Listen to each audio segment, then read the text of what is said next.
Sometimes a man convinces himself he's too old for second chances, that his best years are behind him and all that's left is waiting. Jacob Stone had made peace with dying alone in the Colorado mountains after 20 years of solitude. Then one November morning, a young woman named Sarah Whitmore appeared at his cabin door through the falling snow. She'd traveled 300 miles on horseback just to find him. What she said next would change his life forever.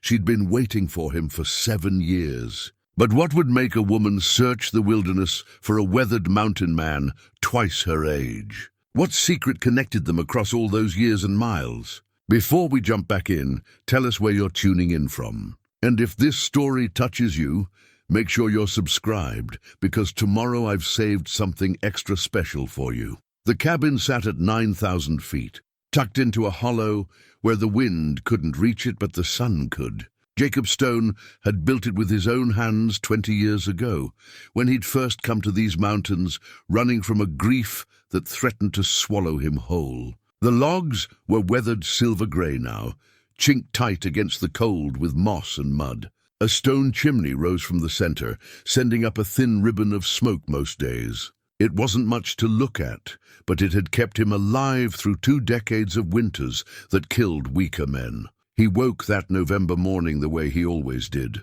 before dawn, when the world was still and quiet and belonged only to him. The cabin was cold enough that his breath misted in the darkness. He lay there for a moment under the heavy bearskin, listening. The wind had died during the night. That meant snow was coming, the heavy kind that turned the peaks into fortresses no man could cross until spring decided to loosen its grip. Jacob pushed himself up, feeling the familiar protest in his back and shoulders. 63 years old, and every one of them had left their mark. His feet found the cold floor, and he moved to the hearth, stirring the coals back to life. The kindling caught quickly. He never let a fire die completely. Not up here where cold could kill you before you realized you were in trouble. While the cabin warmed, he dressed in layers, wool long johns, canvas pants worn soft with age, a flannel shirt his wife had made him before she died, and a leather vest. His boots were moccasins he'd traded for, lined with rabbit fur. Quiet on the trap lines, warm enough for all but the worst days. He ran his fingers through his hair, silver now, past his shoulders because cutting it seemed like unnecessary effort, and tied it back with a leather cord. The mirror above his wash basin showed him the face he'd grown accustomed to, weathered brown skin, lines carved deep around his eyes and mouth, a beard that had gone from black to grey to pure white. His eyes were still clear, though, pale blue, like creek water. Margaret used to say they were the first thing she'd noticed about him. That was 40 years ago, when he'd been a young man working on her father's ranch in Montana, before the cavalry, before they'd married, before they'd lost everything. He pushed the memories away. That was the trick to surviving up here. You learned to lock the past in a room in your mind and only visited when you were strong enough to handle it. Most days, he wasn't. Jacob made coffee in a battered pot, the grounds reused until they gave up their last bit of flavor. He fried cornmeal mush in bacon grease and ate standing by the window, looking out at the mountains that had become his whole world. The peaks were already white with early season snow, sharp against the pre-dawn sky. Beautiful and deadly, like most things worth knowing. After breakfast, he gathered his gear for the trap line, a canvas pack, his knife, a hatchet, his rifle. The Winchester was older than his time in these mountains, but he kept it clean, and it had never failed him. Bear and mountain lions didn't care how old a man was. The rifle was the great equalizer. He stepped outside just as the sun broke over the eastern ridge. The cold hit him like a slap, sharp and clean. His breath plumed in front of him. The thermometer nailed to the cabin wall read 18 degrees, mild for November at this altitude. He'd seen it drop to 40 below, cold enough that trees exploded when their sap froze. The horses, 2 of them, a bay gelding named Sam and a paint mare called Birdie, nickered from the small corral. He'd built the shelter lean-to against the rock face, protected from the north wind. The animals had survived up here almost as long as he had. He fed them hay from his small store, checked their water. They'd need to make a trip down to Pine Ridge before the deep snows came. Supplies were running low: flour, salt, coffee. The things a man couldn't make or trap for himself. Jacob spent the morning running his trap line, a circuit that took him 3 hours through the timber and along the creek. He found 2 marten and a fox, all frozen solid in the traps. Good pelts. He'd get fair prices when he went down to trade. He reset the traps with practiced efficiency, his hands working even though they were numb with cold. This was the rhythm of his life: trap, check, skin, cure, trade. Day after day, season after season, year after year. By the time he returned to the cabin, it was past noon, and the sky had gone the flat grey-white that meant snow was close. He skinned the animals on the workbench behind the cabin, scraping the hides clean and stretching them on frames. The work was meditative, requiring attention but not thought. His mind could wander while his hands moved. He thought about Thomas Whitmore, which was unusual. He tried not to think about the people he'd left behind when he'd come to the mountains. Thomas had been barely 17 when Jacob had worked as foreman on the Walker Ranch in Wyoming. Eager kid, always trailing after Jacob, asking questions, wanting to learn everything about horses and cattle and the land. Jacob had been patient with him. The boy reminded him of the son he'd never had, might have had if his daughter had lived. If Margaret hadn't died of the same fever that took their baby girl, he'd left the ranch suddenly. The grief finally too much to carry around other people. He'd simply packed his gear one morning and ridden into the mountains, looking for a place remote enough that memory couldn't follow. Thomas had been devastated, Jacob had heard later, but he'd hardened his heart to it. Better for the boy to learn early that people leave, that you can't count on anyone staying. That was 17 years ago. Thomas would be in his mid-30s now if he'd lived. Probably had a family, a ranch of his own. Jacob hoped he'd done well. The boy had deserved better than to be abandoned by another person he'd trusted. Jacob finished with the hides as the first snow began to fall, big flakes drifting down soft and slow. He carried the frames inside to cure near the fire, then set about making an early supper. Beans and salt pork, the same meal he'd eaten 1,000 times. He'd just sat down to eat when he heard it, the sound of a horse moving through the snow outside.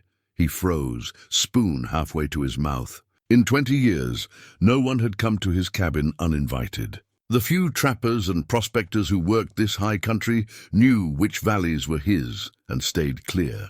Visitors meant trouble or tragedy, and he wanted no part of either. Jacob set down his bowl and picked up the rifle, checking the load by feel. He moved to the window and looked out through the gap between the shutters. A single rider was approaching through the falling snow, leading their horse rather than riding it. Smart. The trail up to his cabin was treacherous if you didn't know it. The figure was small, bundled in a heavy coat and hat. As they drew closer, Jacob realized with a start that it was a woman. His first thought was that she was lost, maybe separated from a party further down the mountain. His second thought was that she'd come a long way. The horse was exhausted, its head hanging low, its breath steaming in the cold air. The woman herself moved like someone at the end of their strength, each step deliberate and careful. Jacob watched her approach, his grip tightening on the rifle. She stopped 20 feet from the cabin, looking up at the structure with what seemed like relief. Then she called out, her voice clear despite the falling snow. "Mr. Stone, Jacob Stone." She knew his name. That changed everything. He moved to the door, keeping the rifle in his hand, but pointed at the ground. He opened it and stepped out onto the small porch he'd built to keep snow from drifting against the door. "I'm Stone," he said. His voice sounded rusty. He rarely spoke aloud up here. "Who's asking?" The woman pushed back her hat, and Jacob saw her face for the first time. Young, mid-20s at most. Pretty in a practical way, with strong features and dark eyes that looked right at him without flinching. Her cheeks were red with cold, her lips chapped. "She'd been traveling hard. My name is Sarah Whitmore," she said. "Thomas Whitmore was my father." The world seemed to tilt slightly. Jacob felt something shift in his chest, a door he'd thought locked forever rattling on its hinges. Thomas. This was Thomas's daughter. He could see it now. She had her father's eyes, his determined jaw. "Thomas," Jacob said quietly. It wasn't a question, just the name hanging in the cold air between them. "Yes, sir." Sarah took a step closer, her horse following obediently.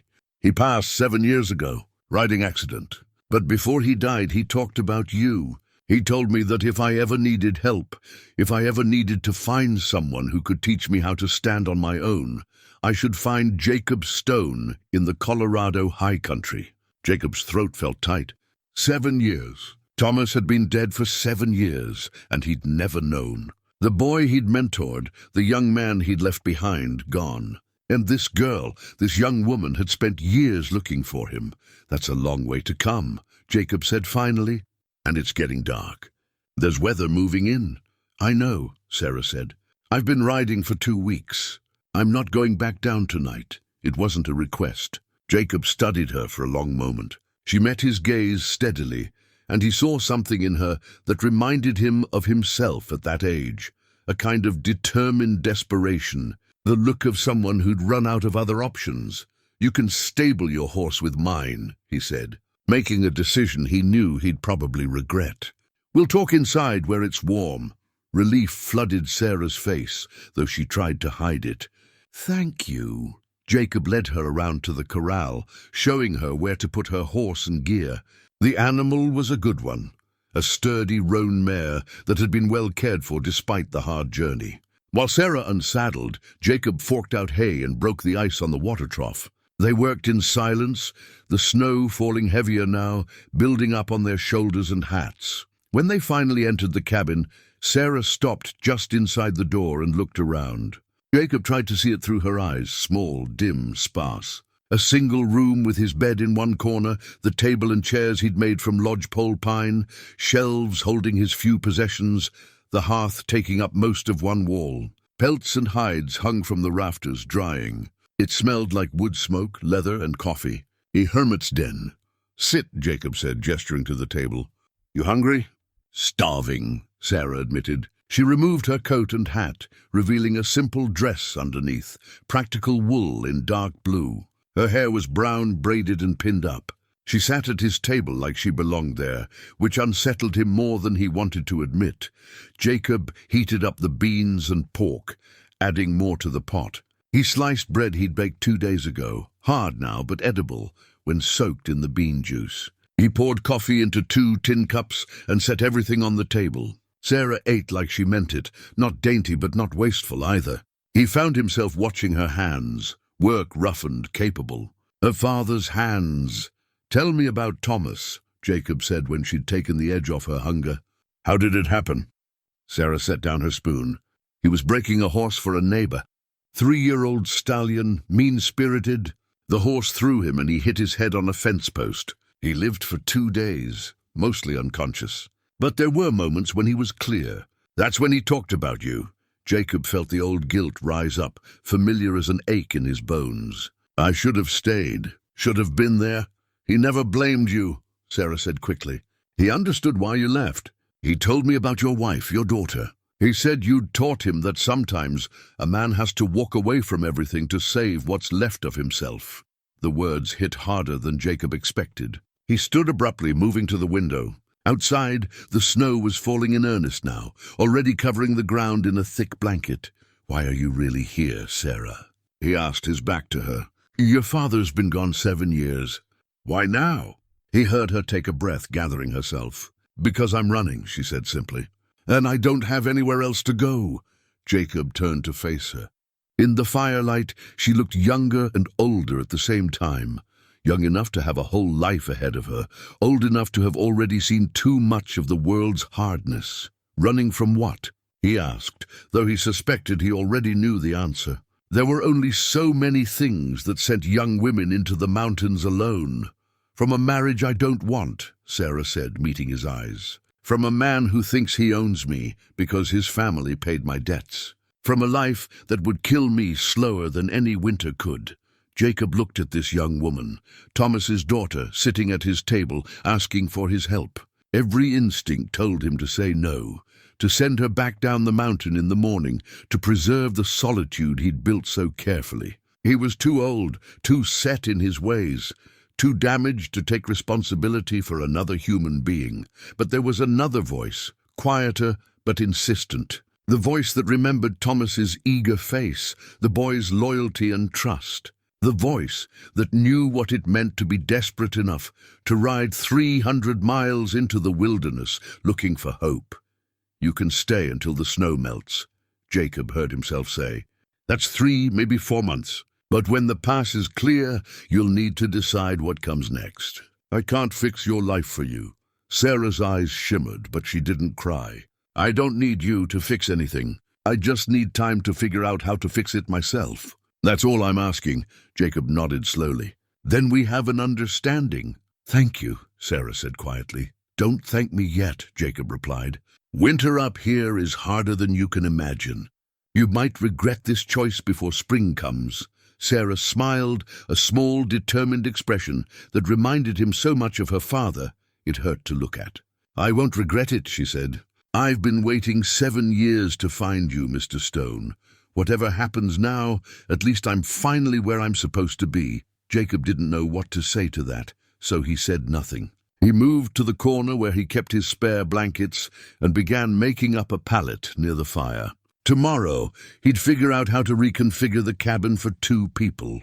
Tonight, he'd give her the warmest spot and take the cold himself. It was the least he could do for Thomas's daughter. Outside, the snow continued to fall, silent and steady, sealing them into the high country until spring decided to let them go. Jacob Stone had thought his story was finished, that the only chapters left were waiting and eventually dying alone in these mountains. But as he looked at Sarah Whitmore curled up by his fire, already drifting into exhausted sleep, he felt something he hadn't felt in 20 years, a tiny, fragile flicker of hope that maybe, just maybe, his story wasn't quite finished after all. Jacob woke to the smell of coffee and bacon. For a moment, still caught in the fog between sleep and waking, he thought he was back in Montana with Margaret. Then reality settled over him like cold water, and he remembered Sarah Whitmore was sleeping by his fire, or had been sleeping. The sounds coming from his kitchen area made it clear she was awake and cooking. He sat up on his bed, every joint protesting. He'd given Sarah the warm spot by the fire and taken his usual place in the corner. At his age, a cold night left him stiff until he got moving. He pulled on his boots and stood, running his hands through his hair. Sarah turned from the stove as he approached. She'd already dressed, her hair braided neatly. "Good morning," she said. "I hope you don't mind. I found the bacon and some eggs. Figured I should make myself useful." Jacob grunted, moving to the window. 2 feet of new snow had fallen overnight, maybe more. The world outside was white and silent, the kind of quiet that only came after a heavy snow. "They weren't going anywhere today. You know how to cook," he observed, sitting at the table. "My father taught me everything he could before he died," Sarah said, bringing him a plate. "How to cook, hunt, track, read sign. He said a woman needed to know how to take care of herself because the world wasn't kind to those who couldn't." Jacob ate in silence, thinking about Thomas teaching his daughter the same lessons Jacob had taught him. There was something both comforting and painful about that continuity. After breakfast, Sarah cleared the dishes without being asked. Jacob watched her move around his cabin, efficient and capable. She wasn't treating this like a temporary shelter. She was already making herself at home. That should have bothered him more than it did. "We need to talk," Jacob said finally. "You said you're running from a marriage. I need to know the whole story." Sarah dried her hands on a towel and sat across from him. The morning light coming through the window made her look even younger. "His name is James Holloway," she began. "His father owns the biggest ranch in our part of Wyoming. 10,000 acres, 200 head of cattle, money and influence. And the son wants you," Jacob said. "The son thinks he owns me," Sarah corrected. "After my father died, I had debts. The ranch was small, and there'd been medical bills. I was managing, barely, but managing. Then my uncle, my father's brother, showed up. I barely knew him. He'd left Wyoming years ago, hadn't even come to my father's funeral. Jacob could see where this was heading. He took over. He said I was a woman alone, that I needed a man's guidance. He went to the Holloways, told them I was available for marriage. They offered to clear the debts in exchange for an arrangement. Sarah's voice was carefully controlled, but Jacob could hear the anger underneath. I didn't find out until the papers were already signed. My uncle had forged my signature. That's not legal, Jacob said. Legal doesn't matter much when the other family has enough money to make it legal, Sarah replied. The Holloways paid $500 to clear my debts. In their eyes, they own me now. James came to collect me 3 months ago. I told him no. He said it wasn't up to me. Jacob felt a cold anger settling in his gut. He'd seen this before. Powerful men treating women like property, like cattle to be bought and traded. So you left. I fought first, Sarah said, and now there was something fierce in her eyes. I told him I'd never marry him, that I'd rather die alone. He grabbed me, tried to force a kiss. I broke his nose with the butt of my father's rifle. Despite himself, Jacob felt a flicker of approval. Bet that surprised him? It did, but it also made things worse. He left, but he promised he'd be back with the law. Said I'd assaulted him, that I was unstable. I knew I had to leave before they could lock me up or drag me to a church. Sarah leaned forward. I spent the next month preparing. I sold what I could, packed what I needed, and started riding. I knew the general direction my father said you'd gone. I asked at every settlement, every trading post. Most people hadn't heard of you, but an old trapper in Durango said he knew a man named Stone who lived high up in the San Juans, a hermit who didn't want company. He drew me a rough map. Jacob shook his head slowly. You rode 300 miles on the word of one old trapper and a rough map. I didn't have anywhere else to go, Sarah said simply. And my father trusted you more than anyone else in the world. He said you were the finest man he'd ever known, that you'd taught him what it meant to have honor. I figured if I could find you, maybe you could help me figure out what to do next. Jacob stood and walked to the small shelf where he kept his few personal possessions. He reached behind a stack of books and pulled out a small wooden box. Inside was the tintype photograph he'd taken the night Margaret and the baby died. He rarely looked at it anymore. The pain had dulled over the years, but never fully disappeared. He set the box on the table in front of Sarah. Open it. She did, carefully. Her breath caught when she saw the photograph. A younger Jacob, clean-shaven and clear-eyed, standing beside a beautiful woman holding an infant wrapped in blankets. Margaret and Annie, Jacob said quietly. My wife and daughter.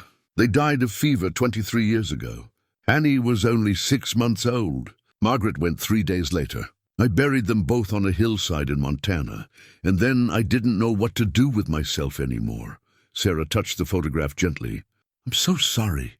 I tried to keep working to stay on the ranch, but everything reminded me of them. Every room, every corner, every sunset. I started drinking, stopped caring about anything. The ranch owner, good man named Walker, he tried to help, but I was drowning, and I didn't want to be saved. That's when your father showed up. 17 years old, eager as a puppy, wanting to learn everything. Jacob sat back down. He followed me everywhere, asked 1,000 questions. Wouldn't leave me alone even when I was cruel to him, which I was sometimes. He just kept coming back, kept trying, and slowly, without meaning to, he gave me a reason to get up in the morning. Teaching him, watching him grow, it helped. He loved you like a father, Sarah said softly. I know. That's why I left. Jacob met her eyes. I could feel myself getting attached, starting to care again, and I couldn't do it. I couldn't risk loving someone and losing them again. So one morning I just rode away. Didn't say goodbye, didn't explain. Just vanished into these mountains where loss couldn't follow. But it did follow, Sarah said. Loss always does, Jacob nodded slowly. Yes, it just took 20 years to catch up. Sarah reached into her pocket and pulled something out. She set it on the table between them. A small wooden horse carved by hand, worn smooth with years of handling. Jacob felt his breath catch. He knew that horse. He'd carved it himself 17 years ago, during a slow afternoon on the ranch. Thomas had been pestering him about learning to work wood, so Jacob had shown him how to whittle. He'd made the horse as a demonstration, then given it to the boy. He carried this with him everywhere, Sarah said. Even when he got older, he kept it in his pocket. After he died, I found it in his things along with a note. It said, "This horse was made by the best man I ever knew. "If you need help, find Jacob Stone. He'll know what to do." Jacob picked up the wooden horse with trembling hands. It was rough work, the proportions slightly off, the mane too thick. But he remembered making it, remembered Thomas's face when he'd handed it over. The boy's eyes had lit up like Jacob had given him gold. "I don't know what to do," Jacob admitted, his voice rough. "I don't know how to help you, Sarah. I'm just an old man hiding in the mountains." "You're more than that," Sarah said firmly. "You're the man my father trusted above everyone else. You're the reason I rode 300 miles through late-season weather. You're my last hope." The words hung in the air between them. Jacob wanted to deny them, to send her away, to retreat back into his comfortable solitude. But looking at Thomas's daughter, holding the wooden horse he'd carved so long ago, he found he couldn't do it. "The Holloways will come looking for you," Jacob said finally. "If you're worth $500 to them, they won't just let you disappear." "I know," Sarah said. "I've been watching my back trail. I don't think they've found me yet, but they will eventually. Someone will remember a woman traveling alone, asking questions. They'll follow. And when they get here," Sarah's jaw set in a determined line, "then we deal with it, together." Jacob wanted to argue, to explain that there was no together, that he'd sworn off partnerships and connections 20 years ago. But something in Sarah's eyes stopped him, not pleading or desperation, but a quiet strength that reminded him of her father. Thomas had had that same quality, a determination that bent but never broke. "Your father was a good man," Jacob said quietly. "One of the best I've known. He deserved better than I gave him. He thought the world of you until his dying day," Sarah replied. "That's what matters." Jacob set the wooden horse back on the table. "I'll teach you what I can. How to survive up here, how to take care of yourself. When spring comes, we'll figure out your next step." "But Sarah," he met her eyes seriously, "I can't promise anything beyond that. I'm not the man your father thought I was. I'm just someone who learned how to survive alone." "That's exactly what I need to learn," Sarah said. "How to survive, how to stand on my own, how to be strong enough that no one can ever own me." Jacob nodded slowly. "Then that's what I'll teach you. But it won't be easy. Winter up here breaks people who aren't ready for it." "I'm ready," Sarah said with quiet conviction. Looking at her, Jacob wasn't sure if she was or not. But he recognized the determination in her voice. It was the same determination that had carried him into these mountains 20 years ago and kept him alive ever since. Maybe Thomas's daughter had inherited more than his eyes and his jawline. Maybe she'd inherited his strength too. "Tomorrow we start," Jacob said. "I'll show you the trap lines, teach you to read the weather, show you how to preserve meat and gather the plants that'll keep scurvy away. You'll work harder than you ever have in your life." "Good," Sarah said simply. Jacob stood and moved to the window again, looking out at the snow-covered world. His carefully constructed solitude had been shattered by a young woman carrying a wooden horse and her father's last words. He should have been angry, should have felt invaded. Instead, he felt something else, something that felt dangerously like purpose. "You should know," Jacob said without turning around. "I'm not good at this, at being around people, at caring what happens to them. I'll probably say the wrong things and be too harsh and not understand what you need." "That's okay," Sarah's voice came from behind him. "I'm not good at asking for help or accepting charity or admitting when I'm scared. We'll figure it out together. Together." That word again. Jacob had spent 20 years making sure there was no together in his life. And now, here was Thomas's daughter, disrupting everything, bringing the past crashing into the present with a wooden horse and a story of running from men who thought they could own her. He turned to face her. "Your father would be proud of you. Coming this far, standing up for yourself. That took courage." Sarah's eyes glistened, but she blinked the tears away. "I hope so. I hope I'm doing what he would have wanted." "You are," Jacob said with certainty. And in that moment, he made a silent promise to Thomas Whitmore. The eager boy he'd abandoned 17 years ago, he'd protect this girl, teach her what she needed to know, and help her become strong enough to face whatever came next. It was the least he could do for the son he'd never had.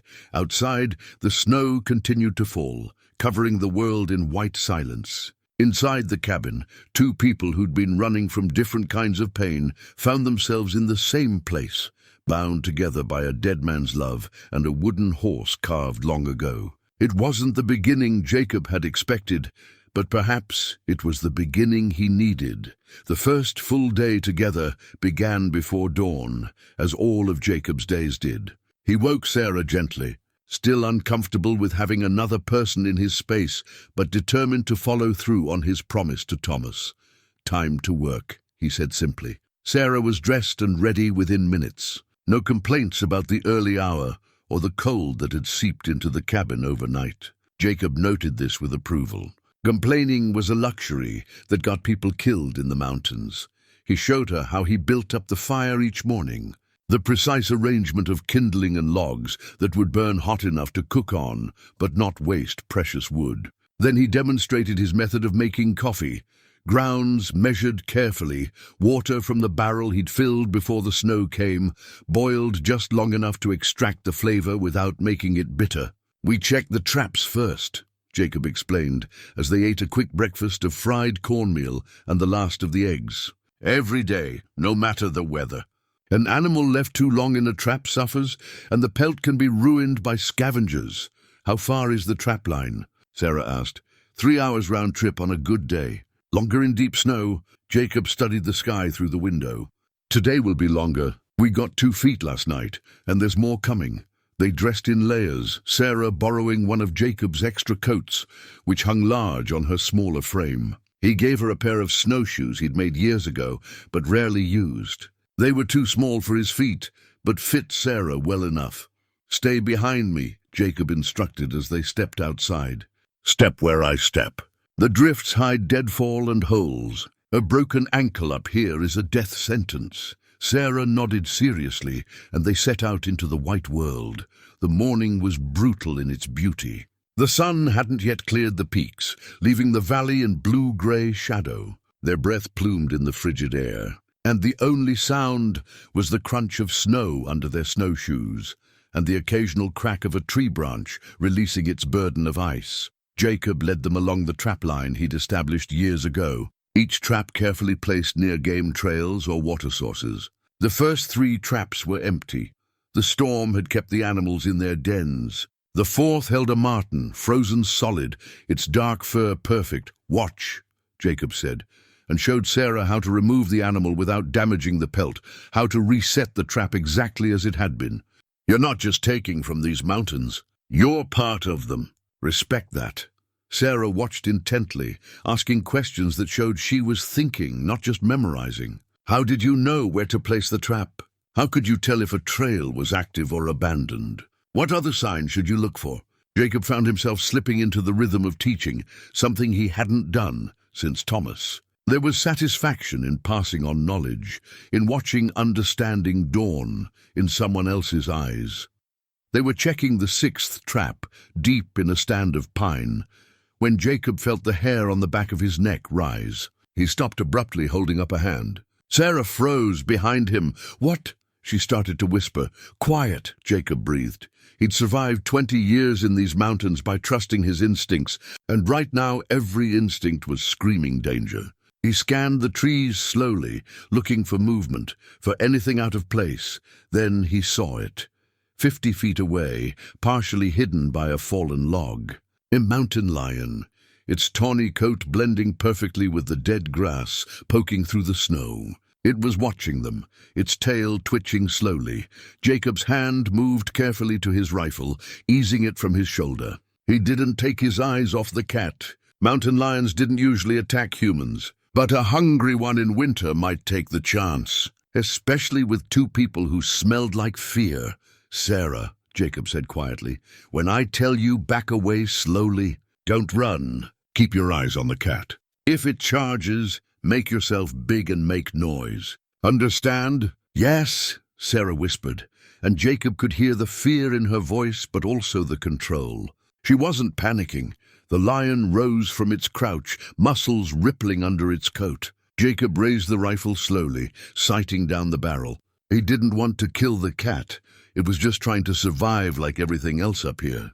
But he wouldn't hesitate if it came to protecting Sarah. Easy, Jacob said, though he wasn't sure if he was talking to the lion, Sarah, or himself. We're just passing through. The lion stared at them for what felt like forever, but was probably only seconds. Then with a flick of its tail, it turned and melted into the forest, disappearing as silently as it had appeared.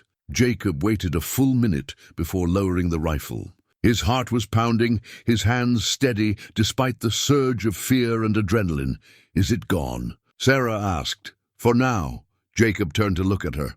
Her face was pale, but her eyes were clear. You did good. You stayed calm. I was terrified, Sarah admitted. Being terrified and staying calm aren't opposite things, Jacob said. Courage isn't about not being afraid. It's about being afraid and doing what needs to be done anyway. Your father taught me that, Sarah managed a small smile. He used to say the same thing. They continued the trap line, both of them more alert now, aware of how quickly things could turn dangerous. Jacob found himself watching Sarah as much as the terrain, noticing how she moved, careful but not timid, learning the rhythm of the snowshoes, asking questions when something didn't make sense. By the time they returned to the cabin, it was midday and more snow was falling. They'd collected 2 more marten and a fox, good pelts that would bring fair prices. Inside, Jacob started a fire, while Sarah hung up their coats to dry. Now you learn to skin, Jacob said, and took her to the workbench he'd set up behind the cabin, sheltered under an overhang. The work was cold, precise, and not for the squeamish. Jacob showed her how to make the initial cuts, how to work the skin free from the meat without tearing it, how to stretch it on the frame to cure. Sarah watched closely, and when he handed her the knife and the second marten, she worked slowly but competently. My father taught me to dress deer and rabbits, she said as she worked. This isn't so different. It's not, Jacob agreed. Life and death, that's all hunting comes down to. Taking life to preserve your own. There's no shame in it, but there's no glory either. It's just what has to be done. They worked side by side in the cold, their breath misting, their hands going numb. When the pelts were stretched and set aside to cure, they went back inside where the fire had warmed the cabin to something approaching comfortable. Jacob made coffee, and they sat at the table, the afternoon light dimming early, as it did in winter. Sarah's hands were red from the cold and the work, but she didn't complain. Tell me about him, she said suddenly. About my father when you knew him. I have my memories, but I was young. I want to know what he was like when he was learning, when he was the age I am now. Jacob wrapped his hands around his coffee cup, feeling the warmth seep into his frozen fingers. He'd spent so long not talking about the past that the words felt rusty. He was eager, Jacob said finally, almost too eager. He'd volunteer for anything, throw himself at any task. Made mistakes because he rushed, but he never made the same mistake twice. That's the mark of someone worth teaching. Not that they never fail, but that they learn from failing, Sarah smiled. That sounds like him. He was kind too, Jacob continued, in a world that doesn't always reward kindness. He'd spend his own money to buy feed for a neighbor's horse, stay up all night with a calving cow that wasn't even ours. The other hands teased him for it, called him soft. But your father, Jacob paused, remembering he didn't let it change him. He just kept being decent, kept helping where he could. He taught me that, Sarah said quietly. He used to say that the measure of a person wasn't what they did when someone was watching, but what they did when no one would ever know. Jacob felt something twist in his chest. He said that? All the time. I told him that, Jacob said. 20 years ago, when he asked me what made a good man. I didn't think he'd remember. He remembered everything you taught him, Sarah said. He talked about you even years later. The time you taught him to shoe a horse, the way you could read weather in the clouds, how you never lost your temper even when he messed things up. You shaped who he became. Jacob had to look away, overwhelmed by emotions he'd kept locked down for too long. I wish I'd stayed. I wish I'd been there when he understood why you left, Sarah interrupted gently. He told me about your wife and daughter. He said your heart was broken and you needed time to heal, even if that time ended up being forever. He never blamed you. Maybe he should have, Jacob said roughly. Maybe you should stop blaming yourself, Sarah replied. They sat in silence for a while, the fire crackling, the snow tapping against the windows.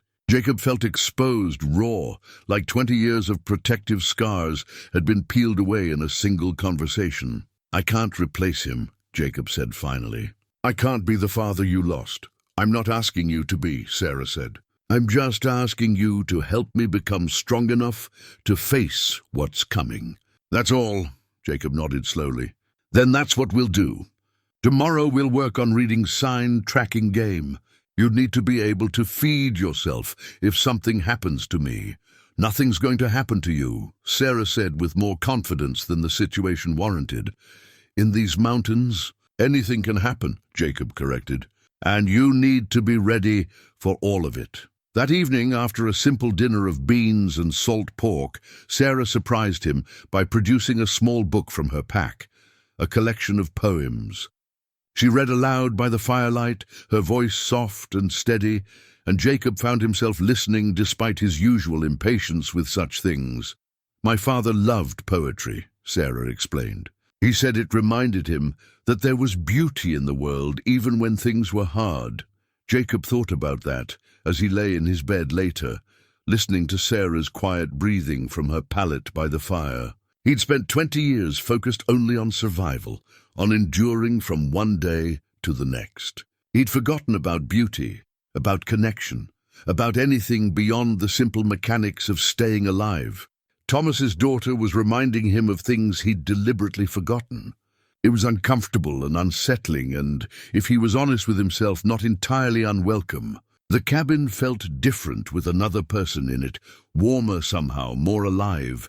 Outside, the wind picked up, howling through the peaks with a sound like wolves singing. Jacob had always found comfort in that sound, proof that he was truly alone, truly isolated from the world that had hurt him so badly.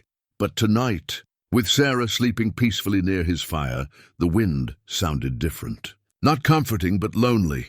For the first time in 20 years, Jacob Stone wondered if maybe isolation wasn't the same thing as safety, and if maybe, just maybe, the wall he'd built around his heart was less of a protection and more of a prison. He fell asleep with that uncomfortable thought and dreamed of Thomas Whitmore teaching his daughter to ride, to shoot, to survive. In the dream, Thomas looked at Jacob and said, "Take care of her. She's stronger than she knows." Jacob woke in the darkness, the dream still vivid, and whispered to the empty air, "I will. I promise." 2 weeks passed in a rhythm that Jacob found both strange and oddly comfortable. Each morning they rose before dawn, checked the traps, tended the horses, gathered wood. Sarah proved herself capable and willing, never shirking from hard work or complaining about the cold that could freeze fingers in minutes if you weren't careful. The cabin itself had changed. Small things mostly. Clothes hung on pegs Jacob had never bothered to use. The shelves organized in a way that actually made sense. Meals that consisted of more than just beans and salt pork. Sarah had found his stores of dried herbs and wild onions and turned simple fare into something that almost qualified as good. Jacob caught himself humming one morning as he stoked the fire, then stopped abruptly, unsettled by the sound of his own contentment.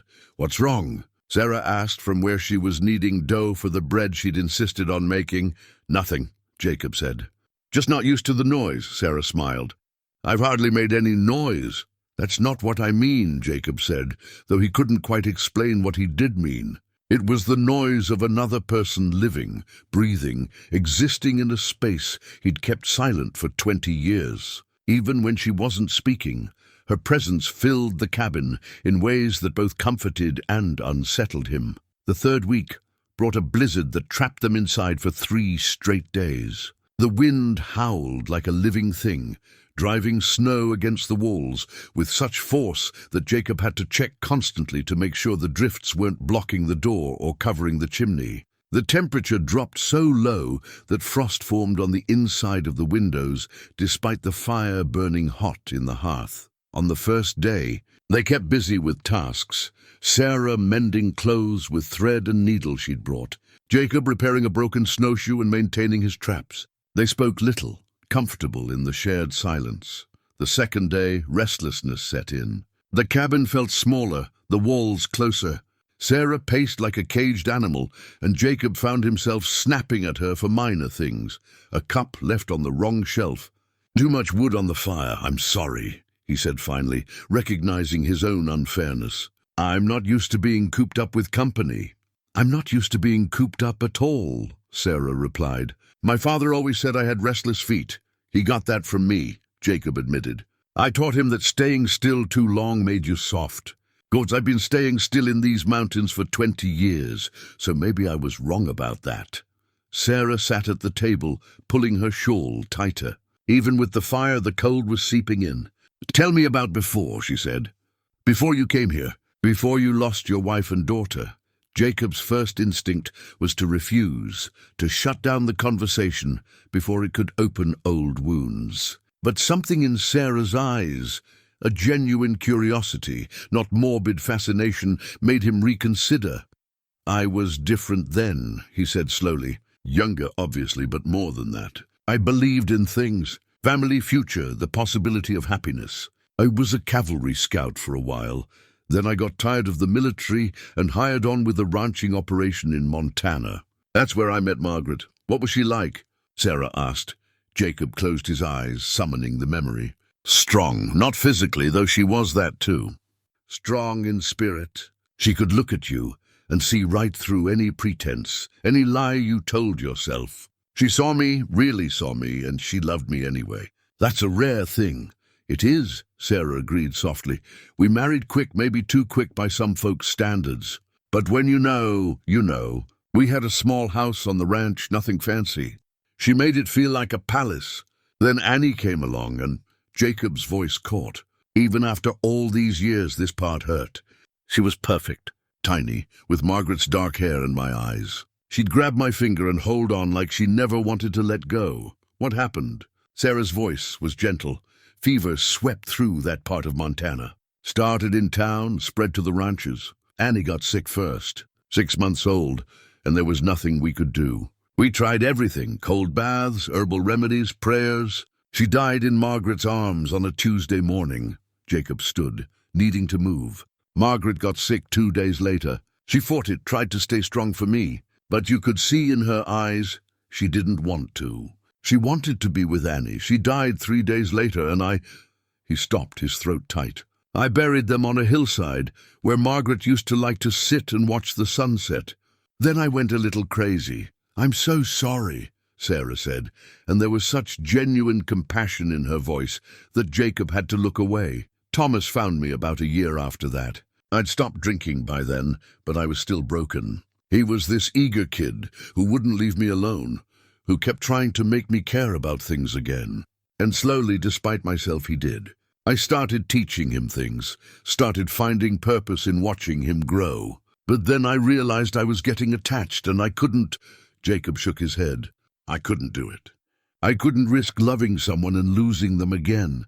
So you left, so I left. Came to these mountains where nothing could touch me, where I didn't have to care about anyone or anything. And for 20 years I convinced myself I was better off." Jacob turned to face Sarah.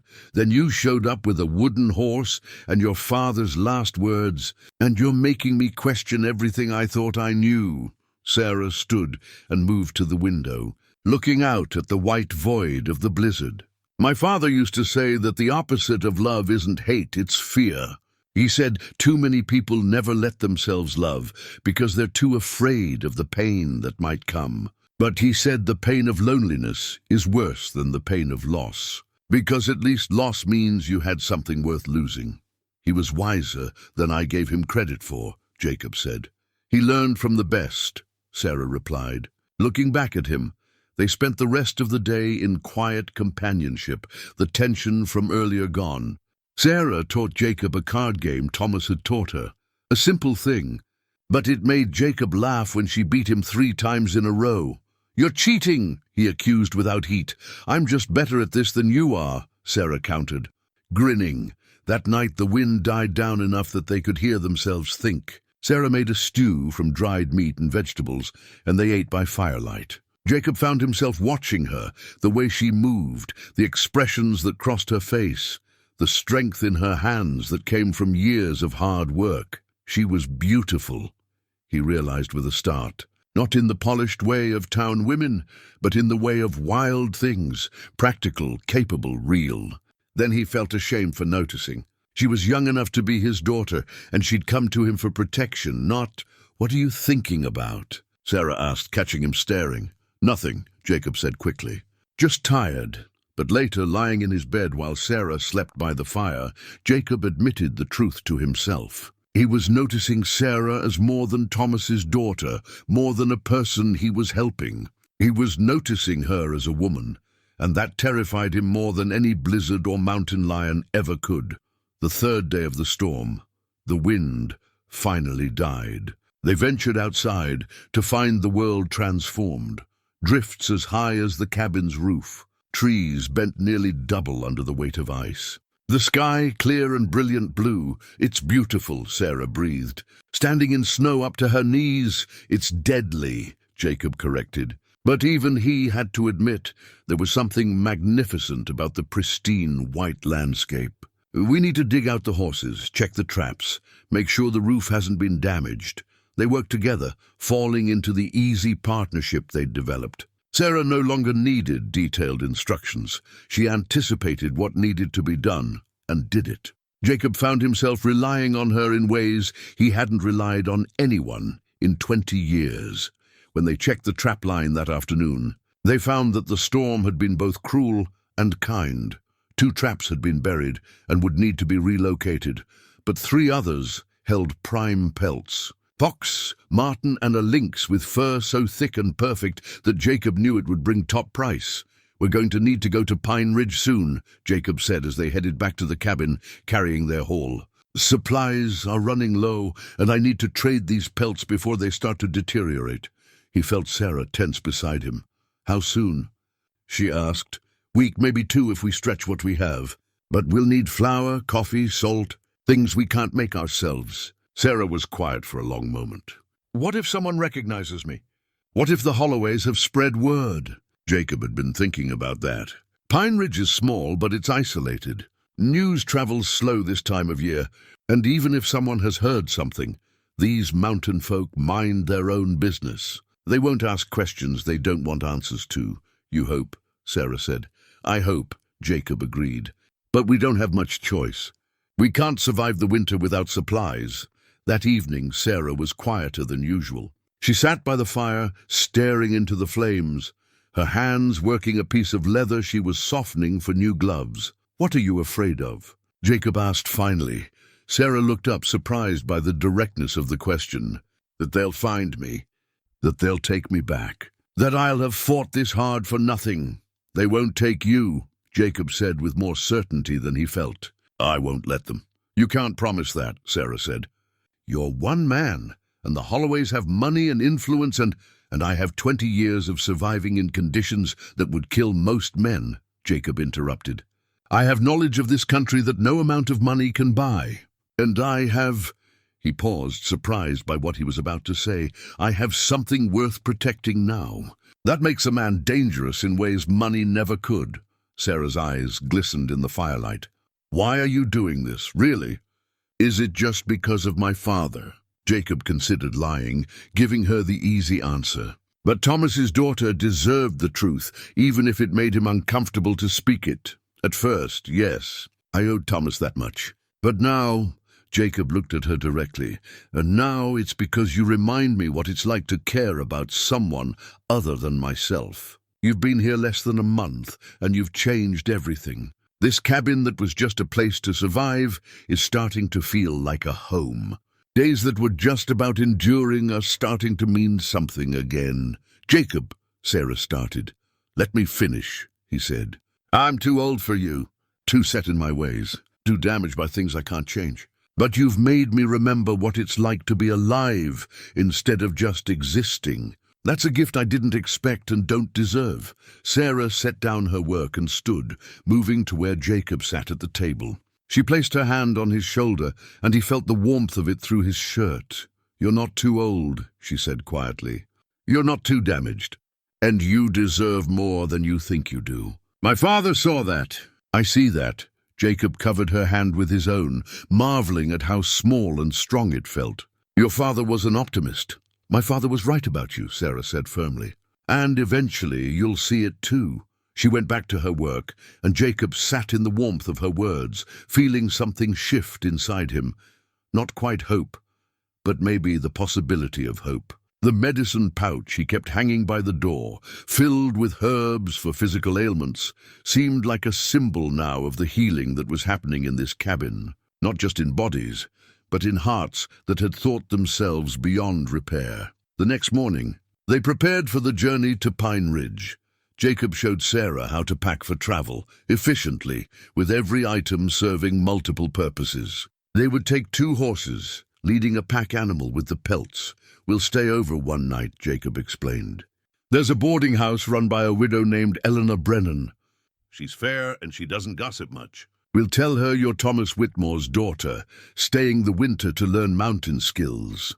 "That's true enough. And if people ask more questions, then we'll answer what we have to and nothing more," Jacob said. "The thing about mountain folk is they understand the need for privacy. Most of them came here to get away from something themselves. They set out on a cold, clear morning, the horse's breath steaming in the frigid air. The journey to Pine Ridge would take 2 days through mountain passes and frozen valleys. Jacob led the way, Sarah following close behind, both of them alert for signs of danger, animal or human. As they rode, Jacob found himself explaining things without being asked. Which trees to use for emergency shelter, how to tell if ice was thick enough to cross, where to find water when everything was frozen. Sarah absorbed it all, asking smart questions, making connections he hadn't expected. "You're a good teacher," she said, as they stopped to rest the horses.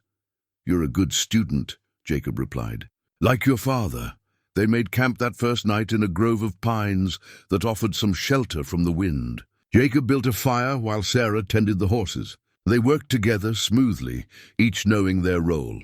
Over a simple meal of jerky and hardtack, they talked about small things, the quality of the pelts they were carrying, the weather patterns Jacob had noticed, the herbs Sarah wanted to gather come spring. Ordinary conversation, but it felt precious to Jacob, who'd gone years without talking to anyone at all. As the fire burned down and the stars came out in brilliant array, Sarah asked, "Do you ever think about going back? To Montana? To the places you knew before?"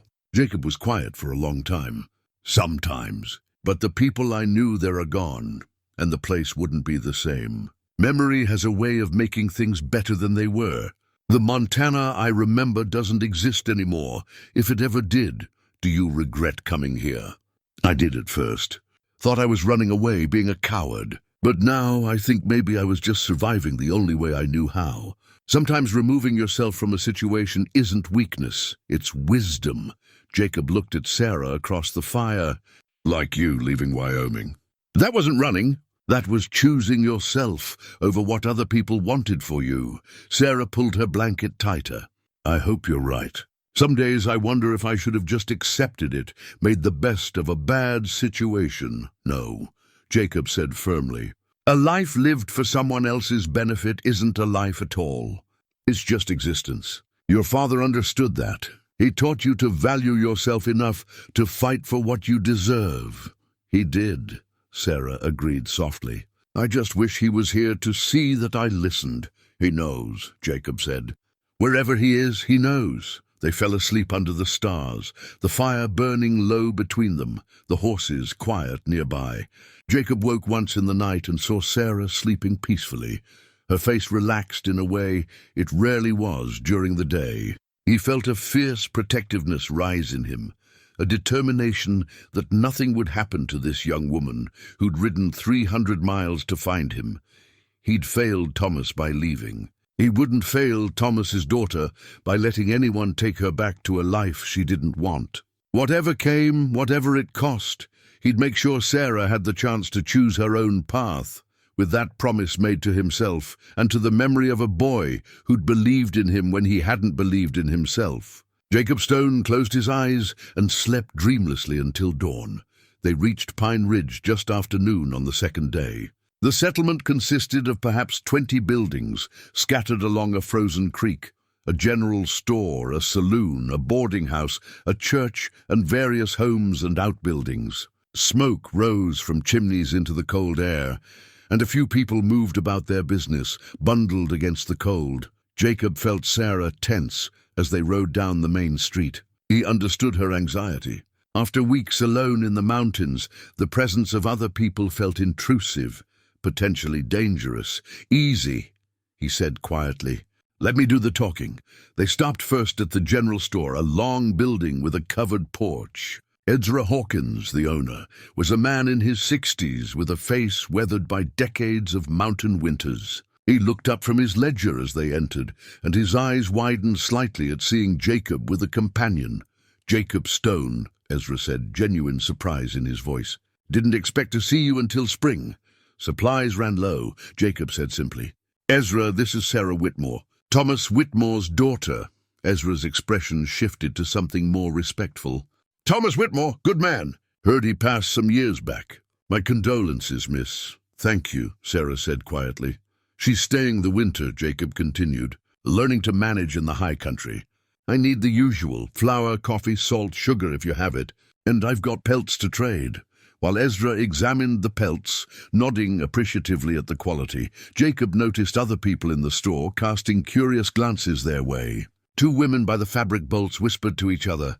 An old prospector by the tobacco openly stared. "Fine pelts," Ezra said finally. "The links especially. They can give you fair credit, enough to cover your supplies and then some." They completed the transaction with the efficiency of two men who'd done business together for years. As Ezra's son loaded their supplies onto the pack horse, Ezra leaned closer to Jacob. "There's been talk," he said quietly. "Strangers came through about a week ago, asking about a young woman traveling alone. Said she was disturbed, ran away from family, offered money for information." Jacob felt his jaw tighten. "What did you tell them?" "Nothing. Hadn't seen anyone matching that description, which was true at the time." Ezra glanced at Sarah, who was examining some fabric with forced interest. "But others might not be so careful with their words. Just thought you should know." "Appreciated," Jacob said. As they stepped out of the store, a woman's voice called out, "Jacob Stone, is that really you with a woman?" Eleanor Brennan stood on the porch of her boarding house across the street. She was perhaps 55, with iron-grey hair and a face that could be stern or kind, depending on her mood. Right now she looked delighted and curious in equal measure. "Eleanor," Jacob acknowledged, leading Sarah across the street. "This is Sarah Whitmore," Eleanor finished, her eyes sharp with intelligence. "Thomas Whitmore's girl, I heard. News travels fast in a small town." She smiled at Sarah warmly. "Your father stayed at my boarding house once, about 15 years ago. He was a gentleman and paid his bill on time, which makes him memorable in my business." Sarah relaxed slightly. "It's nice to meet you, Mom." "Come inside," Eleanor said, waving them toward the door. "I've got hot coffee and fresh bread, and I imagine you both could use something that isn't cooked over a campfire." The boarding house was warm and clean, with simple but comfortable furnishings. Eleanor led them to a table in the dining room and brought coffee and thick slices of bread with butter and jam. Sarah's eyes lit up at the sight of real jam, something they didn't have in the mountains. "Now then," Eleanor said, sitting with them, "I imagine there's a story here, and I'm too old to pretend I'm not curious. But I'm also old enough to know when not to ask questions. So I'll just say this, if you need rooms for the night, I have 2 available. And if you need someone who knows how to keep her mouth shut, that's also available." Jacob found himself grateful for Eleanor's directness. 2 rooms would be good, and discretion would be appreciated, Eleanor nodded. "The men who came through last week, they weren't the sort I liked. Too smooth, too confident. The kind who think money makes them better than everyone else. They're staying at the saloon down in Willow Creek, about 30 miles south. Or they were when they left here." "Thank you for the information," Sarah said quietly. "Your father was a good man," Eleanor said, her voice gentler. "And Jacob here, despite being a hermit who barely talks to anyone, is decent folk. That's enough for me. Now eat up, and then I'll show you to your rooms. You both look like you could use a proper night's sleep in an actual bed." After they finished eating, Eleanor led them upstairs. She gave Sarah a room at the front of the house, small but clean, with a real bed and a window that looked out on the street. Jacob's room was next door, similar in size. "There's a bathing room at the end of the hall," Eleanor said. "Hot water costs extra, but I suspect you'll both want it. I'll heat some up."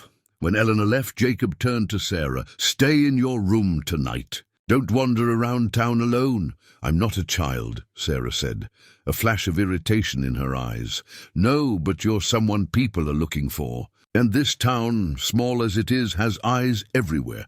Jacob's voice was firm. "I'm not trying to control you. I'm trying to keep you safe." Sarah's expression softened. "I know, I'm sorry. I hate hiding, feeling like I've done something wrong when I haven't." "I know," Jacob said. "But sometimes the right thing and the safe thing aren't the same. Tomorrow we'll get our business done and head back to the mountains." "One more day, that's all," Sarah nodded reluctantly. "One more day." That evening, after a hot bath that made Jacob feel almost human again, he went down to the saloon. Not to drink. He'd learned that lesson years ago, but to listen. Saloons were where information flowed, where you learned what was happening in the wider world. The Pine Ridge Saloon was small and smoky, with a dozen men scattered at tables. Jacob recognized most of them, trappers, prospectors, a few ranch hands from the lower valleys. He ordered coffee at the bar, ignoring the knowing looks from men who remembered when he'd ordered whiskey instead. Clayton Pierce, an old rancher who'd been working these mountains longer than Jacob, waved him over to a table. "Stone," Clayton said. "Heard you came down with company." "That's news. Thomas Whitmore's daughter," Jacob said, sitting. "Teaching her to survive the high country."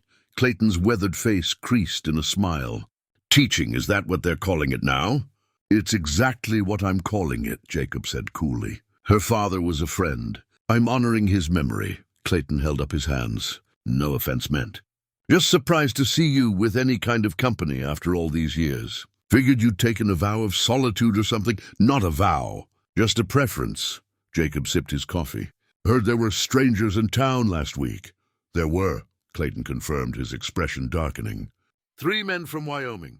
Rich boys playing at being tough. They were asking about a runaway girl, saying she was disturbed, needed to be returned to her family for her own good. What did people tell them? Most folks told them nothing.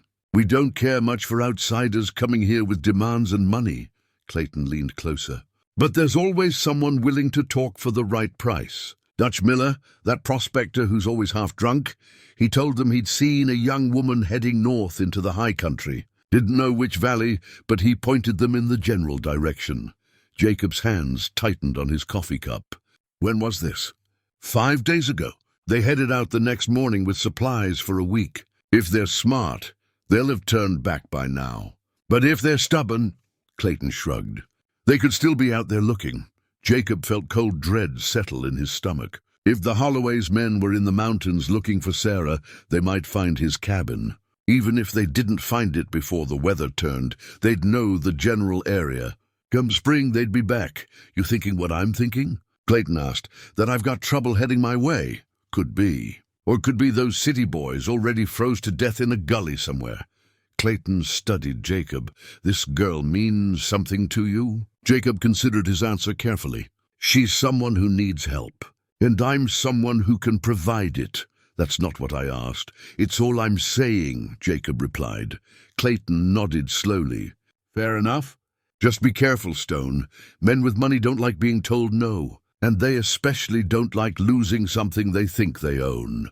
Jacob left the saloon shortly after, his mind working through possibilities and preparations. If the Holloway's men found his cabin, he needed to be ready. He needed to make sure Sarah knew what to do, where to go, if things went bad. He was crossing the street back to the boarding house when he heard raised voices. 2 young men, ranch hands by the look of them, were standing outside the general store. One of them was gesturing animatedly. "I'm telling you, I saw her through the window," the man was saying. "Pretty thing traveling with old Stone. Wonder what arrangement they've got going." His companion laughed crudely. "Maybe the hermit's not as dead below the belt as we thought." Jacob felt anger surge through him, hot and sudden. He'd spent 20 years avoiding confrontation, walking away from provocation. But hearing Sarah's name dragged through mud by men who knew nothing about her or the situation, that was different. He crossed to where the men stood, his approach quiet enough that they didn't notice until he was right in front of them. "Something you want to say about Miss Whitmore?" Jacob asked, his voice deceptively calm. The men turned, startled. The first one, emboldened by drink, sneered. "Just wondering what a young thing like that is doing, shacked up with an old man in the mountains. Seems like there's only one explanation." Jacob's fist moved before he consciously decided to throw it. The punch caught the man square in the jaw, sending him stumbling backward into his friend. Both men went down in a tangle of limbs. "The lady is Thomas Whitmore's daughter," Jacob said, his voice hard as iron. "She's learning mountain skills, and she's under my protection. Anyone who says different will answer to me. Are we clear?" The first man scrambled to his feet, hand on his jaw, eyes wide with shock. He'd expected anger, maybe, but not violence from a man in his 60s. "We didn't mean nothing." "Yes, you did," Jacob interrupted. "Now you know better." Clayton Pierce had emerged from the saloon, drawn by the commotion. "Problem here, Stone?"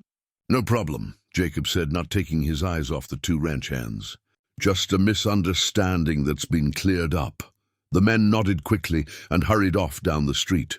Jacob stood there for a moment, his hand throbbing where he'd connected with bone, adrenaline still coursing through him. "Feel better?" Clayton asked, amusement in his voice. "No," Jacob admitted. "But it needed saying, with your fist." "Sometimes that's the only language that gets heard." Jacob flexed his hand, wincing. He'd probably bruised his knuckles. "I'm too old for this." "You move pretty quick for an old man," Clayton observed. "But you're right, fighting in the street isn't smart. Word will spread. The people looking for that girl will hear you're protective of her." "That tells them something." Jacob nodded grimly. "I know. But I couldn't let it stand." Back at the boarding house, Eleanor was waiting in the lobby. She took one look at Jacob's face and shook her head. "Let me guess. Someone said something inappropriate about your young friend, and you decided to educate them with your fists." "News travels fast," Jacob muttered. "Always does." Eleanor gestured for him to sit, then went to fetch a cloth and some ice. When she returned, she wrapped the ice in the cloth and handed it to him. "Put that on your hand before it swells too badly." Jacob did as instructed, grateful for her matter-of-fact approach. "I shouldn't have hit him." "Probably not," Eleanor agreed. "But I understand why you did. These mountain men talk rough, but most of them are harmless. Still, a young woman's reputation is fragile, and you did right by defending it." "It's not just her reputation I'm worried about," Jacob admitted. "There are people looking for her, men with money who think they have a claim on her." Eleanor sat across from him, her expression serious. "The men who came through last week?" "Yes. They told Sarah's uncle that she was promised in marriage, paid money to seal the arrangement. Then they came to collect her, and she refused. So she ran." "Good for her," Eleanor said firmly. "A woman should have the right to choose her own life." "I agree. But the law might not see it that way, especially if money changed hands." Eleanor was quiet for a moment, thinking. "Sarah needs a guardian, someone with legal authority to speak for her interests. Her father's dead, but did he leave a will?" Jacob blinked. "I don't know." "She never mentioned one. If he did, and if he named someone other than her uncle as guardian, that would supersede any arrangement the uncle made." Eleanor stood. "I'll talk to Sarah in the morning. If Thomas Whitmore was as careful as I remember, he might have planned for this." "Why are you helping us?" Jacob asked. Eleanor smiled. "Because I've lived long enough to know that love shows up in unexpected places, and age is just a number when two people genuinely care for each other." "It's not—" Jacob started to protest. "Isn't it?" Eleanor interrupted gently. "I saw how you looked at her in the dining room, and how she looked at you. Maybe you haven't admitted it to yourselves yet, but it's there. And there's nothing wrong with it, despite what small-minded people might say." Jacob felt heat rise in his face. "She's young enough to be my daughter. She's a grown woman who survived loss, hardship, and a 300-mile journey through dangerous country to find you. That's not a child. That's someone who knows her own mind." Eleanor patted his shoulder. "Don't let fear of what others think stop you from living, Jacob. You've been alone long enough." She left him sitting there with ice on his hand and uncomfortable truths in his mind. He'd convinced himself that his feelings for Sarah were purely protective, born of his connection to her father. But if he was honest, truly honest, there was more to it than that. He cared for her, not just as Thomas's daughter, not just as someone under his protection, but as Sarah herself. Her strength, her determination, her kindness. The way she listened when he talked, really listened, like his words mattered. The way she'd transformed his cabin from a hermit's cave into something that felt like a home, and that terrified him more than any threat from the Holloways ever could. The next morning, Jacob woke early and found Eleanor already in the kitchen preparing breakfast. Sarah came down shortly after, looking rested but wary. "How's your hand?" Sarah asked, noticing the bruising on Jacob's knuckles. "Fine," Jacob said. "Just a misunderstanding last night." Eleanor set plates of eggs and bacon in front of them. "The misunderstanding where Jacob defended your honor with his fists." Sarah's eyes widened. "What?" "Some ranch hands were talking loosely," Jacob said, uncomfortable with the attention. "I corrected them. You hit someone for talking about me." Sarah looked torn between gratitude and concern. "Jacob, you could have been hurt or arrested. I'm fine. And they won't talk like that again." Jacob met her eyes. "I won't let anyone disrespect you, Sarah, not while I'm around."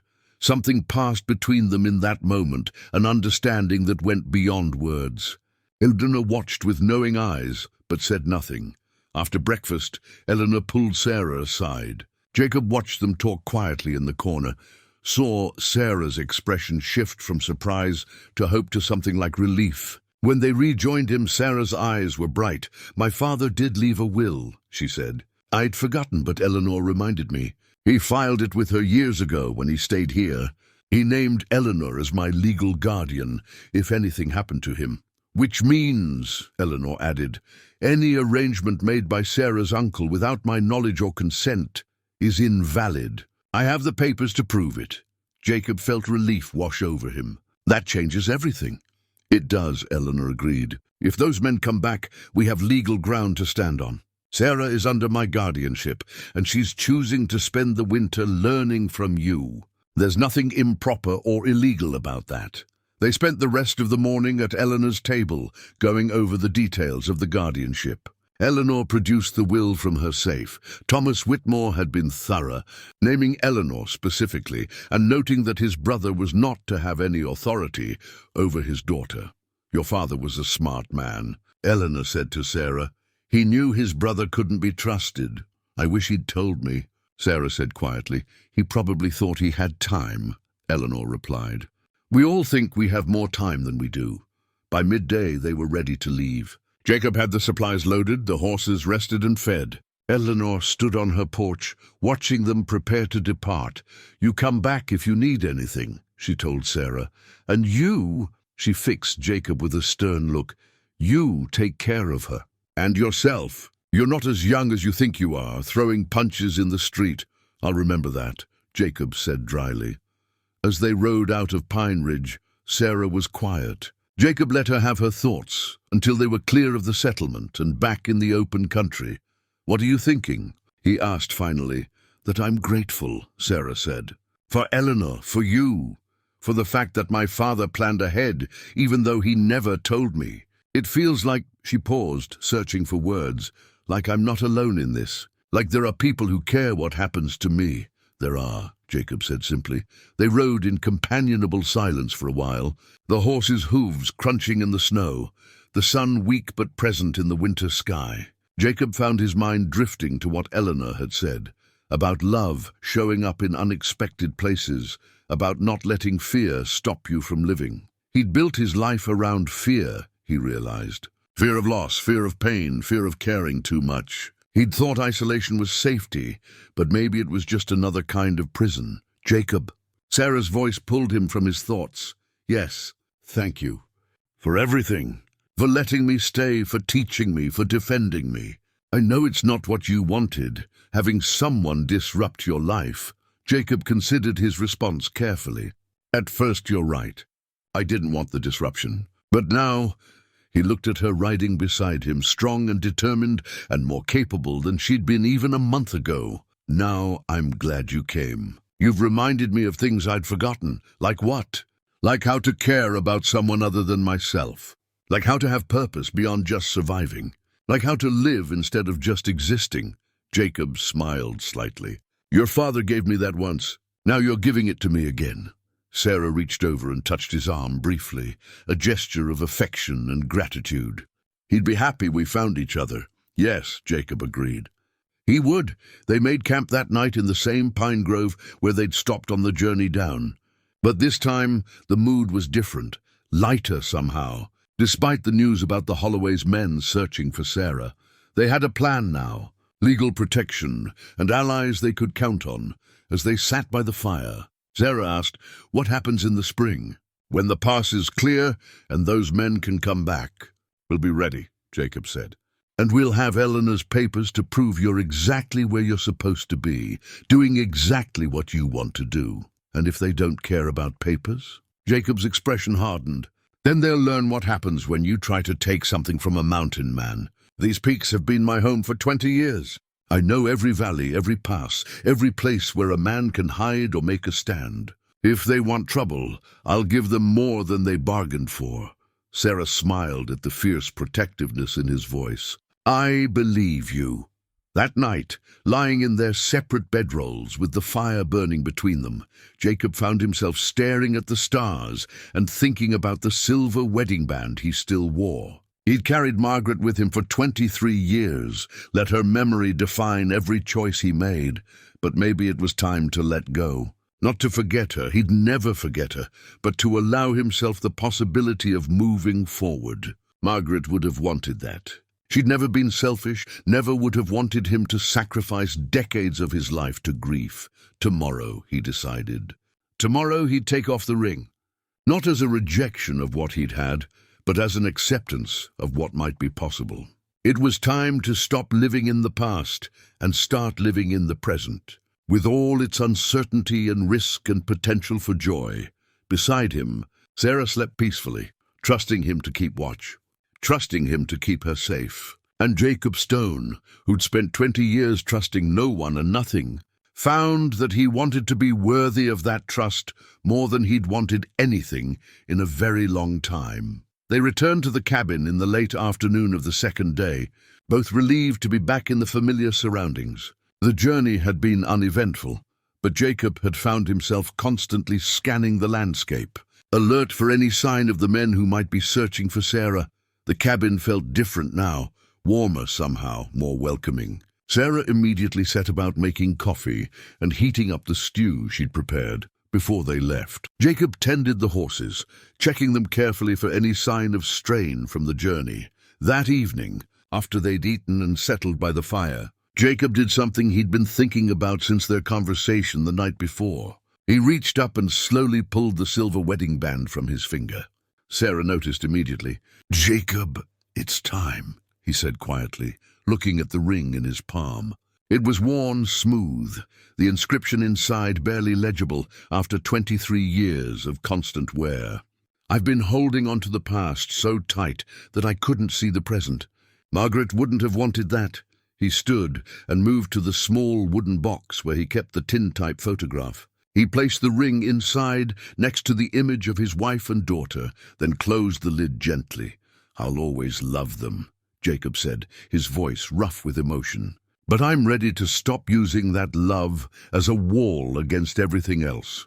Sarah stood and moved to his side. She didn't say anything, just placed her hand in his. Her fingers were warm, alive, real.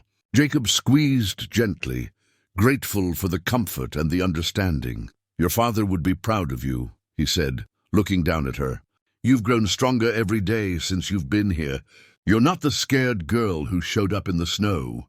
You're someone who can survive anything." "I had a good teacher," Sarah replied, her eyes meeting his. "And maybe I wasn't looking for just survival. Maybe I was looking for something more." The air between them felt charged, full of unspoken possibilities. Jacob knew he should step back, maintain the appropriate distance. But for the first time in 20 years, he didn't want to. He wanted to close the distance, to take the risk, to allow himself the possibility of connection. "Sarah," he began, but she placed her fingers gently on his lips. "Don't," she said softly. "Don't talk yourself out of this. Don't give me all the reasons why you're too old or too broken or too anything. I know who you are, Jacob Stone. I've seen you at your most vulnerable and at your strongest. And I choose you. I choose this. You barely know me," Jacob protested weakly. "I know enough. I know you're kind even when you try to hide it. I know you're brave even when you claim you're just surviving. I know you defend people you care about, even if it means getting hurt yourself." Sarah's hand moved to his cheek, rough with his beard. "I know you've been alone long enough. We both have. 3 days after finding the boot prints, the men came. Jacob was splitting wood behind the cabin when he heard the horses. He froze, axe in mid-swing, every sense suddenly alert. Sarah was inside making bread. He could smell it baking. His rifle was leaning against the woodpile, 20 feet away. He moved quickly but carefully, retrieving the weapon and checking the load. Then he circled around the cabin, positioning himself where he could see the front approach, while staying concealed behind a stack of firewood. 4 riders emerged from the tree line. 3 were rough-looking men in heavy coats, the kind who made their living doing other people's dirty work. But the 4th man, younger, well-dressed even for the wilderness, riding a horse that cost more than most men made in a year, that had to be James Holloway. Jacob had seen his type before. Rich men's sons who thought money and good looks entitled them to whatever they wanted. The kind who'd never been told no and couldn't comprehend the word when they finally heard it. The riders stopped 50 feet from the cabin. Holloway surveyed the building with an expression of distaste, as if he couldn't believe anyone would choose to live in such primitive conditions.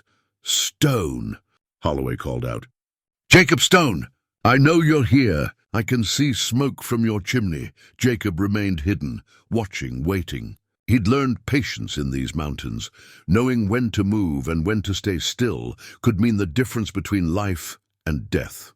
"I'm not here to cause trouble," Holloway continued, his voice carrying easily in the cold air. "I'm just here for what's mine. Send out Sarah Whitmore, and we'll leave peacefully. You can go back to your solitary life, and everyone's happy." Inside the cabin, Jacob knew Sarah had heard. He'd told her what to do if this moment came. Stay quiet, stay low, keep the spare rifle loaded and ready. He hoped she'd listen. "Mr. Stone," one of the hired men said, his hand resting casually on his pistol, "we can do this easy, or we can do it hard. Your choice." Jacob stepped out from behind the woodpile, rifle held ready but not aimed. "That's far enough," he said, his voice calm. "State your business and then ride on." Holloway's eyes fixed on him, assessing. "So you are here. Good. As I said, I'm here for Sarah Whitmore. She's promised to my family and she's coming back with us." "The lady isn't going anywhere she doesn't want to go," Jacob replied. "The lady," Holloway said with a sneer, "doesn't have a choice. My family paid good money to clear her debts. That makes her obligated to honor the arrangement, an arrangement she didn't agree to, made by a man who had no legal right to make it." Holloway's expression shifted, surprise flickering across his face. "What are you talking about?" "Sarah's father left a will, properly filed and legal. He named a guardian other than her uncle. Any arrangement made without that guardian's consent is invalid." Jacob took a step forward. "So you've got no claim here. Time to ride on." The 3 hired men exchanged glances, uncertain, but Holloway's face darkened with anger. "You're lying. Trying to protect your little arrangement up here. Everyone in Pine Ridge is talking about it. The old hermit and the young girl, alone in the mountains. Makes a man wonder what's really going on." Jacob felt fury rise in his chest, but he kept his voice level. "What's going on is none of your concern. Sarah Whitmore is under legal guardianship, learning wilderness skills, and she's staying because she chooses to. Now get off my property. Your property." Holloway laughed. "You're squatting on public land, old man. You've got no more right to be here than anyone else." "I've been here 20 years, Jacob said. "That gives me all the right I need." Holloway made a gesture, and one of the hired men began to dismount. "We're going inside that cabin, and we're taking Sarah with us. You can stand aside or you can get hurt. Either way, we're leaving with what we came for." Jacob raised the rifle, sighting directly on Holloway's chest. You take one more step toward my cabin, and I'll put a bullet in your employer. Then I'll reload and put one in each of you. I can drop 4 men before you clear leather, and I will if you make me." The hired men froze. They might be willing to face danger for money, but facing a man who was clearly comfortable with killing, that was different. "You're bluffing," Holloway said. But there was uncertainty in his voice now. "I'm really not," Jacob replied. "I'm 63 years old, and I've survived in these mountains for 20 years. You think I've done that by being soft? Test me, please." A tense silence stretched out. The horses shifted nervously, sensing the violence hanging in the cold air. Then the cabin door opened, and Sarah stepped out. "No!" Jacob said sharply, but she ignored him. She walked forward until she stood beside him, her head high, her jaw set in a determined line that reminded Jacob powerfully of her father. "Mr. Holloway," Sarah said, her voice clear and steady, "I will never marry you. Not if you hold a gun to my head. Not if you threaten Jacob. Not if you drag me back to Wyoming in chains. I would rather die in these mountains than spend one day as your wife." Holloway's face flushed with anger and humiliation. "You broke my nose. You ran away and made me look like a fool. Do you have any idea what people are saying about me?" "I don't care what people are saying about you," Sarah replied. "I don't care about your pride or your reputation or your family's money. I care about living my life on my own terms, and those terms don't include you. Your uncle took my money. My uncle had no right to take your money or make any arrangements on my behalf. I have legal guardianship under my father's will. Any contract you think you have is worthless." Sarah pulled a folded paper from her pocket, a copy of the guardianship documents Eleanor had provided. "This is filed with the territorial court. You can ride to the county seat and check if you don't believe me." Holloway stared at the paper, his dreams of ownership crumbling before his eyes. Then his expression twisted into something ugly. "Fine," he said. "If I can't have you legally, there are other ways. Accidents happen in the mountains, don't they? People disappear and no one asks questions. Old hermits especially. No family, no one to miss them." Jacob felt ice slide down his spine. This was no longer about marriage or money. This was about a spoiled man's pride, and that made him far more dangerous. "Are you threatening us?" Sarah asked, her voice sharp. "I'm stating facts," Holloway replied. "These mountains are dangerous. Anything could happen. And without your protector here," he gestured at Jacob, "you'd be vulnerable. You'd need help. You'd need someone to turn to." "You're insane," Sarah said. "I'm determined," Holloway corrected. "And I always get what I want, eventually." He turned his horse.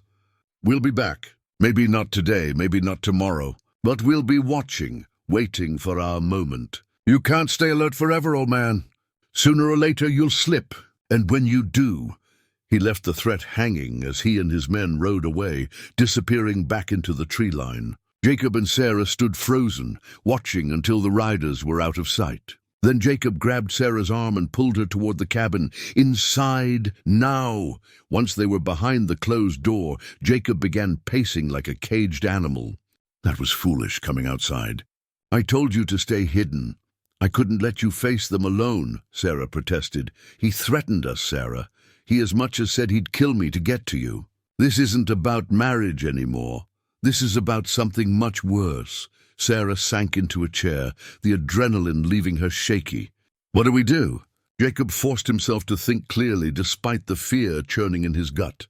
"We can't stay here." Not if he meant what he said about coming back. "The cabin's defensible, but only if there's 2 of us. If something happened to me..." He couldn't finish the thought. "Nothing's going to happen to you," Sarah said firmly. "You can't know that. An ambush, a rifle shot from the trees, a dozen different ways a man could be killed if someone was determined enough." Jacob moved to the window, scanning the tree line. "We need to get you somewhere safe. Eleanor's boarding house in Pine Ridge, or even further if necessary." "I'm not leaving you," Sarah said. "Sarah, no." She stood, moving to face him. "I'm not running anymore, and I'm not leaving you alone to face this. We're in this together, remember? You promised you wouldn't run, and I'm making the same promise. We figure this out together, or not at all." Jacob wanted to argue. to insist she be reasonable, to protect her the only way he knew how, by getting her away from danger. But looking at her face, at the determination and courage there, he knew she wouldn't go. Thomas's daughter had inherited his stubbornness along with his strength. "Then we prepare," Jacob said finally. "We set up defenses, establish watch schedules, make this cabin as secure as possible. And we send word to Eleanor and Clayton, let them know what's happening.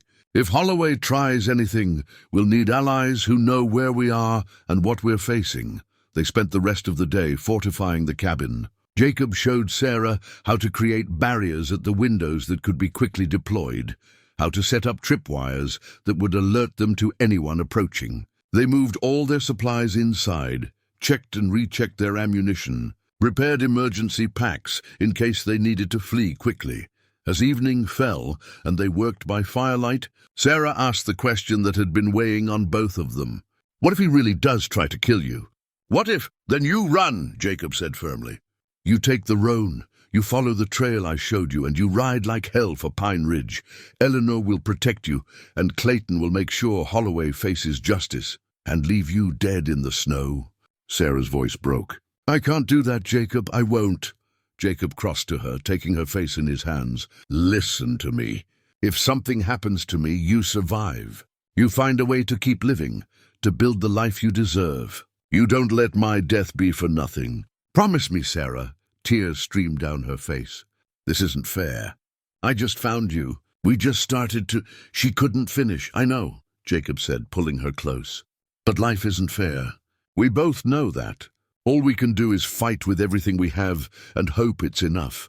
They held each other in the firelight, both terrified, both determined, both understanding that the peace they'd found was hanging by a thread. Holloway's visit had changed everything. He'd revealed himself not as a rejected suitor, but as something far more dangerous, a man whose pride mattered more than human life. That night, they took turns keeping watch. When it was Sarah's turn, she sat by the window with the rifle across her lap, staring out into the darkness. Somewhere in those mountains, James Holloway was planning his next move, and she and Jacob would have to be ready when he made it. Jacob, unable to sleep despite exhaustion, lay in his bed and thought about the silver wedding band he'd finally removed. He'd taken it off to signal he was ready to move forward, to open himself to new possibilities. Now he wondered if he'd done it too late, if he'd wasted too much time and would lose everything again before he'd fully appreciated what he'd found. No, he told himself firmly. He wouldn't think like that. He'd fought mountain lions and blizzards and bone-deep loneliness for 20 years. He could fight one spoiled rich man who thought money made him invincible. He had something Holloway didn't. He had the mountains on his side, and he had Sarah fighting beside him. Tomorrow they'd send a message to Eleanor, let her know about the threat. They'd prepare as best they could and wait. Because waiting was what Jacob Stone did best. Patient, alert, ready for whatever came. Holloway thought he was dealing with a broken old man hiding from the world. He was about to learn that the hermit had teeth, and that threatening what he loved was the fastest way to discover just how sharp those teeth could be. The mountains had taught Jacob to survive. Sarah had reminded him what survival was for, and together they'd face whatever came next with courage, determination, and the fierce protectiveness of people who'd finally found something worth fighting for. The day after Holloway's threat, Jacob made the journey down to Pine Ridge alone. Sarah had wanted to come, but he'd insisted she stay behind with the rifle and the barricaded cabin. He couldn't shake the feeling that separating them, even temporarily, was exactly what Holloway wanted, but he had no choice. Eleanor needed to know what they were facing, and messages sent by anyone else couldn't be trusted. He rode hard, pushing the bay-gelding Sam as fast as he dared on the icy trails. The whole time, his mind raced with worst-case scenarios. What if Holloway's men doubled back to the cabin while he was gone? What if they were watching right now, waiting for exactly this opportunity? But when he reached Pine Ridge in record time, the settlement seemed quiet, almost peaceful. He went straight to Eleanor's boarding house, where he found her and Clayton Pierce sharing coffee in the dining room. "Jacob," Eleanor said, reading his face immediately. What's happened? He told them everything. Holloway's visit, the threats, the clear implication that violence was being considered if Sarah couldn't be claimed peacefully. Clayton's expression darkened with anger, while Eleanor's showed deep concern. "That boy needs a hard lesson," Clayton muttered. "Thinks money gives him the right to threaten decent people. The problem is, he's not operating inside the law anymore," Jacob said.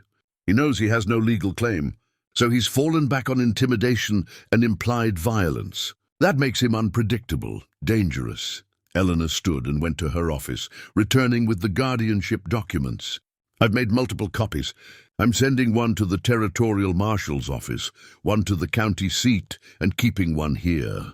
If anything happens to you or Sarah, there will be a clear legal record showing she's under my guardianship and that she chose to stay with you." "That won't stop a bullet," Jacob said grimly. "No," Eleanor agreed. "But it will ensure that anyone who fires that bullet hangs for it." Clayton leaned forward. "You need more than legal protection. You need practical help.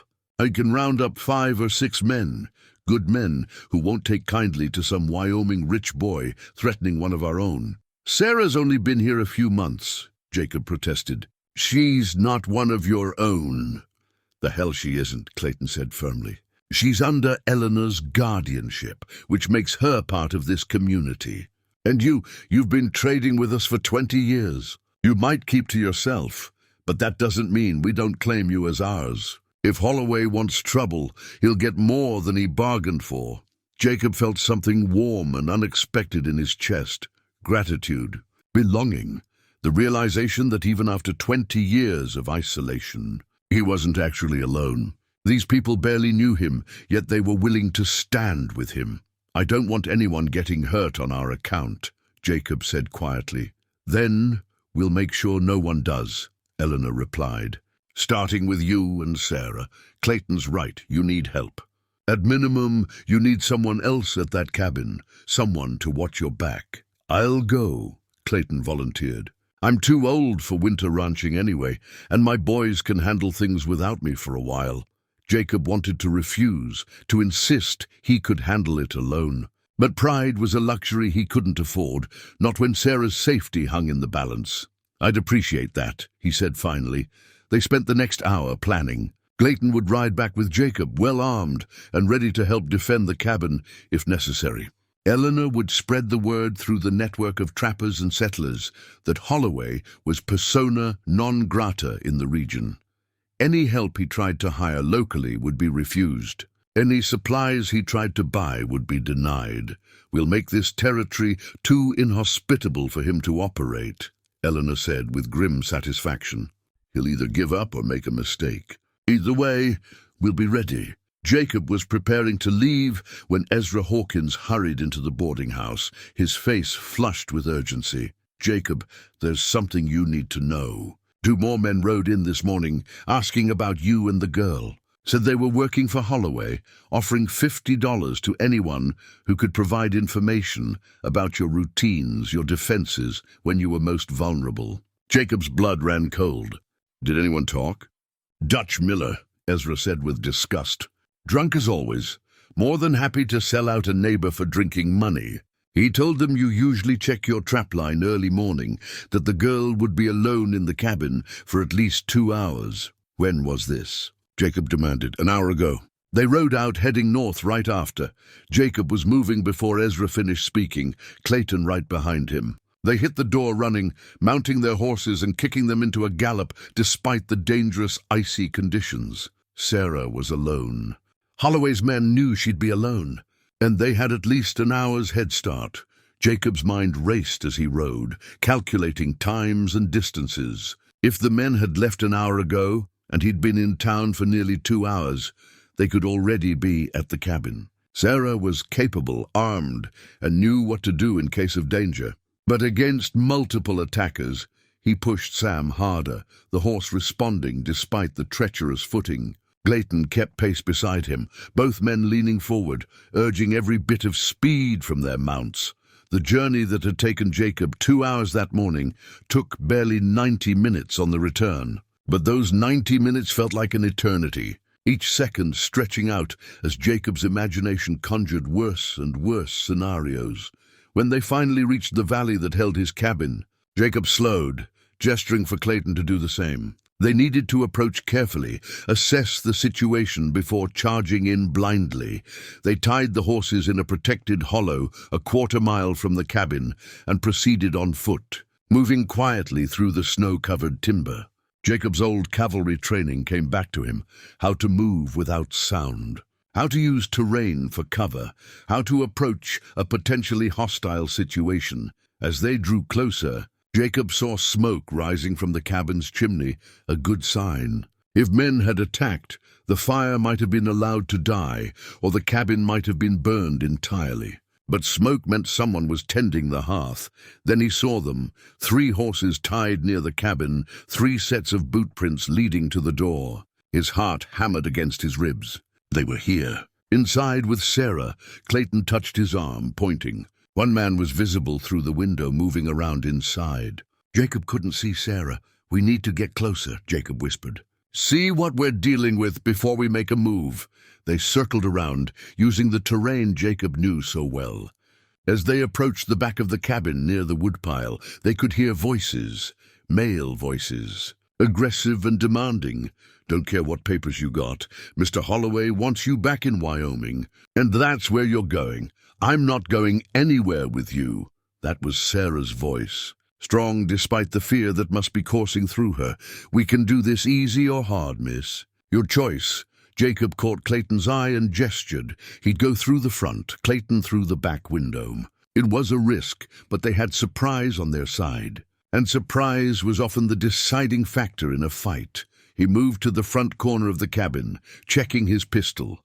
The cavalry pistol he'd cleaned and loaded for the first time in years. The rifle was still with Clayton, who was a better shot at distance. Jacob took 3 deep breaths, centering himself. Then he stepped around the corner and kicked the cabin door open. The scene inside froze like a tableau. 3 men stood in a rough triangle around Sarah, who had her back to the fireplace, holding a cast-iron pan like a weapon. Her face was defiant, her jaw set, but Jacob could see the fear in her eyes. All 3 men spun toward Jacob, hands moving toward their weapons. But Jacob already had his pistol leveled, and the sound of Clayton's rifle being cocked at the back window stopped everyone cold. "Don't," Jacob said quietly. "Don't even think about it." The lead man, stocky, with a scar across his cheek, froze with his hand halfway to his gun. "This ain't your business, old man. We're here on legitimate business.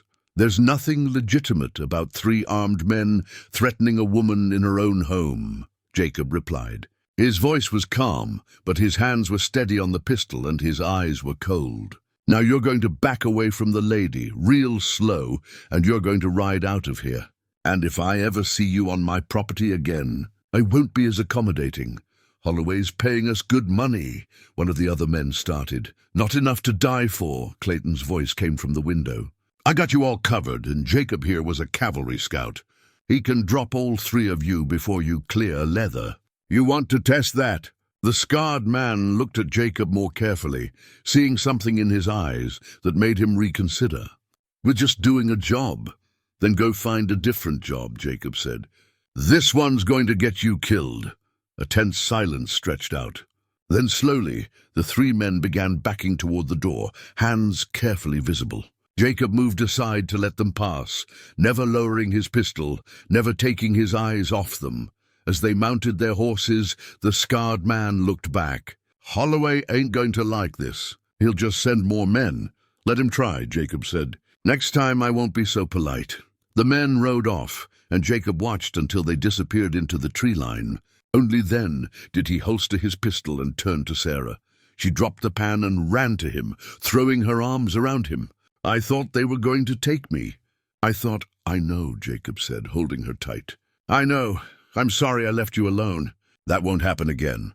Clayton climbed in through the back window, rifle in hand. "That was close." "Too damn close," Jacob nodded grimly. "And it's not over. He's right. Holloway will send more men, or he'll come himself with enough force that we can't turn them back. Then what do we do?" Sarah asked, pulling back to look at him. Jacob moved to the table and sat down heavily, suddenly feeling every one of his 63 years. We can't keep playing defense. Every time we turn back his men, he just gets angrier, more determined. Eventually, he'll come with enough force or enough strategy that we won't be able to stop him. So we run, Sarah said. Disappear deeper into the mountains? Running's no good either, Clayton said. Winter's at its worst right now. Trying to relocate in these conditions could kill you both. And Holloway would just track you come spring anyway. Jacob thought about his old cavalry pistol, the weapon he'd thought he'd never need again. He thought about Margaret and Annie, about Thomas, about all the losses that had brought him to this mountain 20 years ago. He'd come here to hide from pain, to avoid the risk of caring about anyone ever again. But Sarah had changed that. She'd reminded him what it meant to have something worth protecting, worth fighting for. And sometimes the only way to truly protect something was to face the threat head-on, to end it decisively rather than constantly running or defending. There's another option, Jacob said slowly. We take the fight to him. Clayton raised his eyebrows. You want to go after Holloway? That's bold. It's necessary, Jacob said. He's in Willow Creek, 30 miles south. Probably in the best hotel they've got, living comfortable while he sends other men to do his dirty work. We ride there, we confront him publicly, and we make it clear, in front of witnesses, that any further action against Sarah will be met with immediate and overwhelming response. That's dangerous, Sarah said. He could have you arrested, claim you threatened him. He could try, Jacob agreed. But Eleanor's sending those guardianship papers to the territorial marshal. By now, they'll have reached the office in Willow Creek. We walk in there with legal documentation and community support. And we put Holloway on notice that he's the one breaking the law, not us. Clayton nodded slowly. It could work, especially if we bring enough men to make it clear he's not just dealing with a hermit and a girl. He's dealing with a community that won't tolerate his behavior. How many men can we gather? Jacob asked. By tomorrow? Maybe 8 or 10 if we spread the word tonight. Good men, all of them. Trappers, ranchers, prospectors. The kind who don't take kindly to rich boys, throwing their weight around. Clayton stood. I'll ride back to town now. Start gathering, folks. You and Sarah stay here, stay safe. Tomorrow morning, we ride south in force. After Clayton left, Jacob and Sarah barricaded the door and windows, then sat together by the fire. The adrenaline was wearing off, leaving them both shaky and exhausted. I was so scared, Sarah admitted. When those men came, when I realized you weren't here, I didn't know if I'd ever see you again. You handled it perfectly, Jacob said, taking her hand. You stayed calm. You defended yourself. You didn't give them what they wanted. Thomas would have been proud. Sarah leaned her head on his shoulder.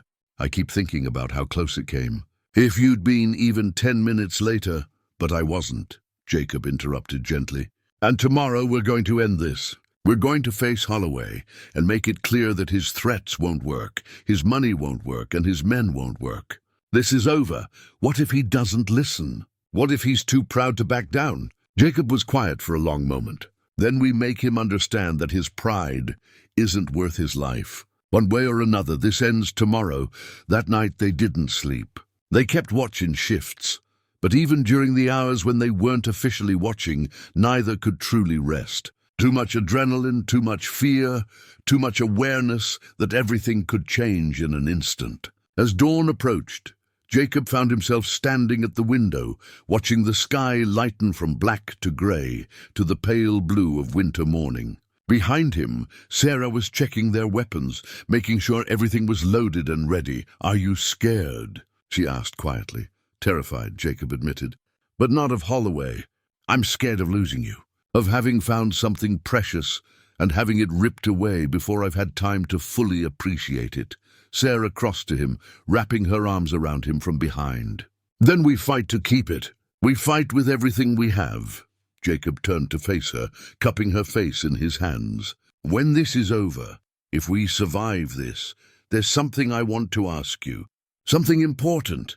Ask me now, Sarah said. No, Jacob replied. After, when Holloway's gone and we're safe, and we can think about the future without fear hanging over us. Then I'll ask, and hopefully you'll say yes." Sarah smiled through the tears that were forming in her eyes. "I'll say yes. Whatever you ask, the answer will be yes." They stood together as the sun rose, warming the frozen landscape with golden light. Somewhere to the south, James Holloway was waking up, probably planning his next move, probably still convinced his money and status would win out in the end. But he was wrong. He was dealing with people who'd survived loss and hardship and the cruel indifference of a harsh world. He was dealing with people who'd found something worth protecting and who wouldn't back down, wouldn't compromise, wouldn't surrender what they'd built together. By mid-morning, Clayton returned with 9 men. Jacob recognized most of them. Trappers he'd traded with over the years, ranchers from the lower valleys, even old Ezra Hawkins with a shotgun across his saddle. They were weathered, tough men who knew these mountains and understood what it meant to stand for your neighbors. "Ready?" Clayton asked. Jacob looked at Sarah, who nodded firmly. Then he looked at the men who'd come to stand with them, virtual strangers who were willing to risk themselves for what was right. "Ready," Jacob said. They mounted up and rode south toward Willow Creek, toward confrontation, toward an ending. The cavalry pistol rested heavy on Jacob's hip, a reminder of the man he'd been before grief had driven him into isolation. That man had known how to fight, how to lead, how to face danger head-on. It was time to remember those skills. It was time to stop running and start standing his ground. Because Sarah Whitmore was worth fighting for, and the life they were building together was worth protecting at any cost. The mountains watched them ride, silent and eternal, as they always had. And Jacob Stone, who'd hidden in those mountains for 20 years, was finally riding back into the world, not in retreat this time, but in defiance. Ready to face whatever came, ready to fight for what mattered, ready to prove that love and courage could overcome money and pride, and the kind of entitled arrogance that thought people could be owned. Tomorrow would bring the confrontation. Tomorrow would decide everything. But today, riding south with Sarah beside him and good men at his back, Jacob Stone felt something he hadn't felt in decades: hope. Willow Creek was larger than Pine Ridge, a proper town with brick buildings and a population that swelled during the summer months, when prospectors came down from the high country to spend their findings. Now, in the dead winter, it was quieter but still substantial, perhaps 200 people, with a hotel, 2 saloons, a bank, and a marshal's office. Jacob's group rode in at midday, their horses' breath steaming in the cold air. People stopped to watch as 12 riders moved down the main street in a tight formation, not aggressive, but not friendly either. They looked like what they were, men with serious purpose. Clayton pointed to the Golden Eagle Hotel, the finest establishment in town. "Holloway's staying there." Took the best suite they had. They tied their horses outside the hotel and mounted the steps to the covered porch. Jacob paused at the door, looking back at his companions. "Let me do the talking. No one draws a weapon unless Holloway's men do first. This is about making our position clear, not starting a war." The men nodded their agreement. Jacob pushed open the door and stepped into the hotel's warmth. The lobby was decorated with velvet furniture and brass fixtures, far fancier than anything Jacob had seen in years. A clerk behind the desk looked up, his eyes widening at the sight of so many rough-looking men entering at once. "Can I help you, gentlemen?" the clerk asked nervously. "We're here to see James Holloway," Jacob said. "Which room?" I'm not sure I can give out that information." "Son," Clayton said, not unkindly, "we're not here to cause trouble. We're here to have a conversation. Now you can tell us which room, or we can knock on every door until we find him." "Your choice," the clerk swallowed. "Second floor, room 7. But Mr. Holloway has men with him. We're counting on it," Jacob said. They climbed the stairs, boots loud on the polished wood. Jacob's heart was pounding, but his hands were steady. This was it, the moment that would determine whether they lived in peace or spent the rest of their lives looking over their shoulders. Room 7 was at the end of the hall. Jacob knocked firmly, 3 hard raps that echoed in the corridor. A voice from inside. "Who is it?" "Jacob Stone. We need to talk, Holloway." A pause, then the sound of multiple people moving inside. The door opened a crack, and one of Holloway's hired men peered out, the scarred man from the cabin. "You got some nerve showing up here," the man said. "Open the door," Jacob replied. "This ends now, one way or another." The door opened wider, and Jacob stepped inside, his companions following. The hotel room was large and well-appointed, with a sitting area and bedroom visible beyond. James Holloway sat in an upholstered chair by the window, dressed in expensive clothes, holding a glass of whiskey despite the early hour. 4 more hired men stood around the room, hands near their weapons. Holloway looked at Jacob and Sarah with an expression of contempt mixed with something else, maybe fear, though he was trying hard to hide it. "This is quite the show of force," Holloway said. "Afraid to face me alone?" "I'm not afraid of anything," Jacob replied. "But I wanted witnesses to this conversation. Men who will remember exactly what's said and who will testify to it if necessary." "Testify to what?" Holloway took a sip of his whiskey, trying to project calm control. Jacob pulled the guardianship papers from his coat and dropped them on the table between them. "To the fact that Sarah Whitmore is under legal guardianship, that any arrangement made by her uncle is null and void, that she's chosen to remain in Colorado of her own free will, and that any further attempts to coerce, threaten, or harm her will be met with both legal action and physical resistance." Holloway glanced at the papers, but didn't pick them up. "Legal documents can be challenged. Arrangements can be renegotiated. Not this one," Sarah said, stepping forward. "My father was very specific in his will. He didn't trust his brother, and he made sure I'd be protected if anything happened to him. Eleanor Brennan is my legal guardian, and she supports my decision to stay exactly where I am, with this old hermit." Holloway sneered. "Living in sin in the mountains? That's the life you're choosing over what I offered you?" "I'm not living in sin," Sarah said firmly. "I'm learning wilderness skills from a man my father trusted. And yes, I'm choosing that over being property to a man who thinks money gives him the right to own people." Holloway's face flushed with anger. He stood abruptly, his whiskey sloshing. "You broke my nose. You humiliated me. You made me look like a fool in front of everyone I know. And now you come here with your papers and your hired men, thinking that changes anything." "These aren't hired men," Jacob said quietly. "These are my neighbors. People who live in these mountains and don't take kindly to outsiders threatening their community. You've been asking around about us, trying to hire local men to do your dirty work. How's that going for you?" Holloway's expression darkened. "No one wants to work for me in this godforsaken territory. They all close ranks, protecting their own.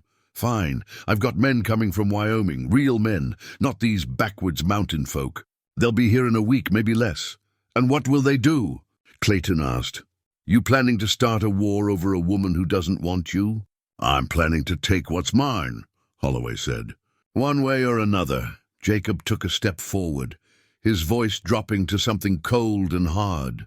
"Sarah isn't yours. She never was and never will be. And if you send more men into those mountains, if you threaten her or me again, I'll kill you myself. Not your hired guns, you. I'll track you down wherever you run, and I'll put a bullet in you." "That's not a threat. That's a promise." The room went silent. Holloway's hired men tensed, but Jacob's companions were ready, hands near their weapons. The mathematical reality was clear. If shooting started, people on both sides would die. But Holloway would almost certainly be one of them. "You can't threaten me," Holloway said, but his voice lacked conviction now. "I just did," Jacob replied. "And every man in this room heard it. They also heard you admit you're planning to send armed men after a woman who's under legal protection. That's kidnapping, Holloway. That's a hanging offense in this territory. My family has lawyers. Your family's lawyers can't help you if you're dead," Clayton interjected. "And they can't change the fact that you're breaking the law. The Territorial Marshal's office has copies of the guardianship documents. They know Sarah's staying voluntarily. Any action you take against her is criminal." Holloway looked around the room, perhaps realizing for the first time that he'd miscalculated. He'd thought money and determination would be enough, that he could simply overwhelm a hermit and a girl. But he was facing something more powerful: community, determination, and people who had nothing to lose. "This isn't over," Holloway said. trying to salvage some dignity. "Yes, it is," Sarah said firmly. "I'm sorry your pride is wounded. I'm sorry you wasted your money on an arrangement that was never valid. But I don't owe you anything, not my presence, not my apology, and certainly not my life. Go back to Wyoming, Mr. Holloway. Find someone who actually wants to be with you. Leave us alone." For a moment, Holloway looked like he might say something else, might make one final threat, but then his shoulders sagged slightly, and Jacob saw what he'd suspected all along. Underneath the arrogance and entitlement was just a young man who'd been told no for the first time and didn't know how to handle it. "Get out," Holloway said quietly. "All of you, get out of my room." Jacob held his gaze for a long moment, making sure the message had been received and understood. Then he nodded to his companions and they filed out, leaving Holloway standing alone with his hired men in the expensive hotel room that suddenly felt more like a prison than luxury. In the hallway, Clayton let out a breath he'd been holding. "Well, that could have gone worse." "It's not finished," Jacob said. "He backed down today, but that doesn't mean he won't try again when his pride recovers." "Maybe," Clayton agreed. "But at least we made our position clear. And we have witnesses now." His own men heard him admit he was planning to send armed men after Sarah. "That's evidence if we need it." They descended the stairs and stepped out into the cold afternoon air. Jacob felt exhausted, the adrenaline draining away and leaving him hollow. But they weren't safe yet. Not until they were back in the mountains, back on familiar ground. As they moved toward their horses, a voice called out from across the street. "Mr. Stone? Miss Whitmore?" A man in a marshal's badge was approaching, older, weathered, with the cautious authority of someone who'd kept the peace in rough country for many years. "I'm Marshal Hendricks," the man said. "I received some documents from Eleanor Brennan regarding guardianship. Thought I should introduce myself, let you know I'm aware of the situation." "Appreciate that, Marshal," Jacob said. Hendricks glanced up at the hotel. "James Holloway's been making a nuisance of himself since he arrived. Making demands, throwing money around, expecting special treatment. I don't like men who think wealth puts them above the law." "Neither do we," Sarah said. "The documents Mrs. Brennan sent are in order," Hendricks continued. "Far as I'm concerned, you're exactly where you should be, doing exactly what you want to do. If Holloway or anyone else bothers you again, I want to know about it immediately." "Understood." Jacob nodded, feeling a weight lift from his shoulders. Having the law on their side changed everything. "Understood. Thank you, Marshal. Don't thank me. Just doing my job." Hendricks touched his hat. "Safe travels back to the mountains." "Weather's turning bad again. Another storm coming in tomorrow by the look of those clouds." They mounted up and rode out of Willow Creek, the town falling away behind them as they headed north toward home. No one spoke much during the ride.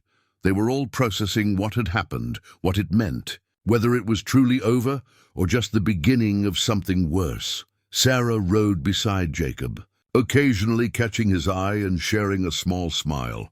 They'd faced Holloway together, stood their ground, and emerged unbroken. That had to count for something. As they approached the pass that would take them back into the high country, Clayton pulled alongside Jacob. "You did good back there," the old rancher said. "Kept your head, made your point, didn't let it escalate into bloodshed.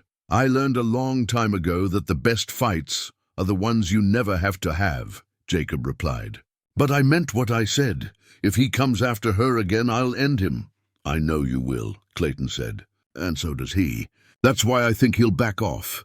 Men like Holloway are used to getting their way through intimidation and money. But when they meet someone who genuinely doesn't care about either, someone who'll actually follow through on their threats, that scares them more than anything." Jacob hoped Clayton was right. But he couldn't shake the feeling that they hadn't seen the last of James Holloway. Pride was a powerful motivator, and wounded pride even more so. They made camp that evening at the same grove where Jacob and Sarah had stopped on their journey to and from Pine Ridge. The other men set up their own camp nearby, giving Jacob and Sarah a measure of privacy while still providing security. Sarah sat close to the fire, staring into the flames. Jacob could see the tension in her shoulders, the way her hands trembled slightly, even though she tried to hide it. "It's not over, is it?" she asked quietly. Jacob wanted to lie, to tell her everything would be fine now, but he'd promised to be honest with her, always. "I don't know," he said. "Holloway backed down today, and we have the law on our side now. But men like him, they don't always think rationally. Pride can make people do foolish things, so we just wait? Wonder when he'll show up again." "No," Jacob said firmly. "We live. We build the life we want and we stay alert, but we don't let fear control us. That's what he wants, for us to live in constant anxiety, to give up what we've found because it's easier than fighting for it." Sarah leaned against him, and he wrapped his arm around her shoulders. "I'm tired of fighting," she admitted. "Tired of running, tired of being afraid. I just want peace." "I know," Jacob said, pressing a kiss to the top of her head. "And we'll have it. One way or another this will end, and we'll have the life we deserve." They sat together in the firelight, finding comfort in each other's presence, in the simple fact of not being alone. Tomorrow they'd return to the cabin, back to the routines they'd established. But something had changed today. They'd stopped reacting and started acting, stopped hiding and started standing firm. It was a beginning, Jacob thought. Not the end they'd hoped for, but a beginning of the ending. And sometimes that was all you could ask for. The courage to face what was coming, the strength to stand your ground, and the love of someone who'd stand there beside you no matter what came next. They returned to the cabin the next afternoon, the promised storm rolling in behind them. Clayton and the other men turned back at the pass, satisfied that Jacob and Sarah were as safe as they could be for now. But Clayton promised to check in regularly, and Jacob knew the network of mountain folk would be watching, alert for any sign of Holloway's return. The cabin felt like a sanctuary after the tension of Willow Creek. Sarah immediately set about making coffee and heating up stew while Jacob tended the horses and checked the perimeter. Everything was as they'd left it, no more boot prints, no signs of intrusion. That evening, they sat by the fire in comfortable silence. The storm outside was building, wind howling through the peaks, snow beginning to fall in earnest. They were sealed in for at least a few days, but that felt like a blessing rather than a trap. Time to rest, to recover, to simply be. "Do you think he'll really give up?" Sarah asked, breaking the silence. Jacob had been thinking about that question all day. "Honestly, I don't know. We did everything right. We faced him publicly. We had witnesses. We showed him we weren't afraid. For some men, that would be enough. But Holloway," he paused, choosing his words carefully, "he strikes me as someone who's never had to accept defeat before. So what do we do?" "We prepare for the worst and hope for the best," Jacob said. "We keep our weapons ready, we stay alert, and we trust that our friends will warn us if he makes another move. But we also live, Sarah. We don't let the possibility of danger stop us from building what we want here." Sarah moved closer, resting her head on his shoulder. "You said you wanted to ask me something. After all this was over." "It's not over yet," Jacob replied. "It might never be completely over," Sarah said. "There might always be something, some threat, some uncertainty. If we wait for perfect safety, we'll wait forever." Jacob pulled back to look at her. The firelight caught in her eyes, making them shine. She was right. There would never be a perfect moment, a time when all threats were resolved and the future was certain. Life didn't work that way. "Sarah Whitmore," Jacob said slowly, his heart pounding. "I'm 63 years old. I'm set in my ways, rough around the edges, and I've spent most of my adult life running from anything that looked like connection. I have no right to ask you this, and you'd be perfectly reasonable to say no." "Ask me anyway," Sarah said, smiling through tears that were beginning to form. "Will you marry me? Will you stay here in these mountains and build a life with me? I can't promise you ease or comfort or anything resembling what most people would call a normal life. But I can promise you honesty, loyalty, and love for as long as I'm breathing. I can promise you a partner who'll stand beside you through whatever comes. And I can promise you that every day with you is a day I'm grateful for. A day that proves life isn't over just because you've lived more of it than you have left to live." Sarah was crying openly now, but her smile was radiant. "Yes, yes to all of it. To the mountains, to the hard life, to you. 1,000 times, yes. Jacob pulled her close and kissed her, tender at first, then deeper, as 20 years of loneliness and grief fell away, replaced by hope and connection, and the simple miracle of being loved and loving in return. When they finally pulled apart, both were breathless, both grinning like fools. "When?" Sarah asked. "When can we—" A sound outside cut her off. Not the wind, something else. The crack of a branch, breaking under weight, the distinctive sound of someone trying to move quietly through snow and failing. Jacob was on his feet instantly, moving to the window. Sarah grabbed the rifle, her face suddenly pale. The moment of joy evaporated, replaced by the cold reality of danger. Through the window, Jacob could see movement in the tree line, multiple figures approaching from different directions. His heart sank. Holloway hadn't given up. He'd just been planning. "How many?" Sarah whispered. "At least 6 that I can see. Maybe more." Jacob moved to the door, checking the barricades they'd set up. "They're surrounding us," a voice called out from the darkness. Holloway's voice, but changed. Angrier, more desperate. "Stone, I gave you a chance to do this easy. You should have taken it." Jacob didn't respond. He was calculating angles, counting ammunition, trying to figure out how to defend against an attack from multiple directions. "I've got 8 men out here," Holloway continued. "All armed, all paid well enough to risk a fight. Send out Sarah and we'll leave. Otherwise, we're coming in." "Don't do it," Sarah said immediately. "Jacob, don't even think about it." "I won't," Jacob assured her. But his mind was racing. 8 armed men against 2. The odds were bad. The cabin was defensible, but only to a point. If they set fire to it, if they simply waited them out, "You've got 1 minute to decide." Holloway shouted.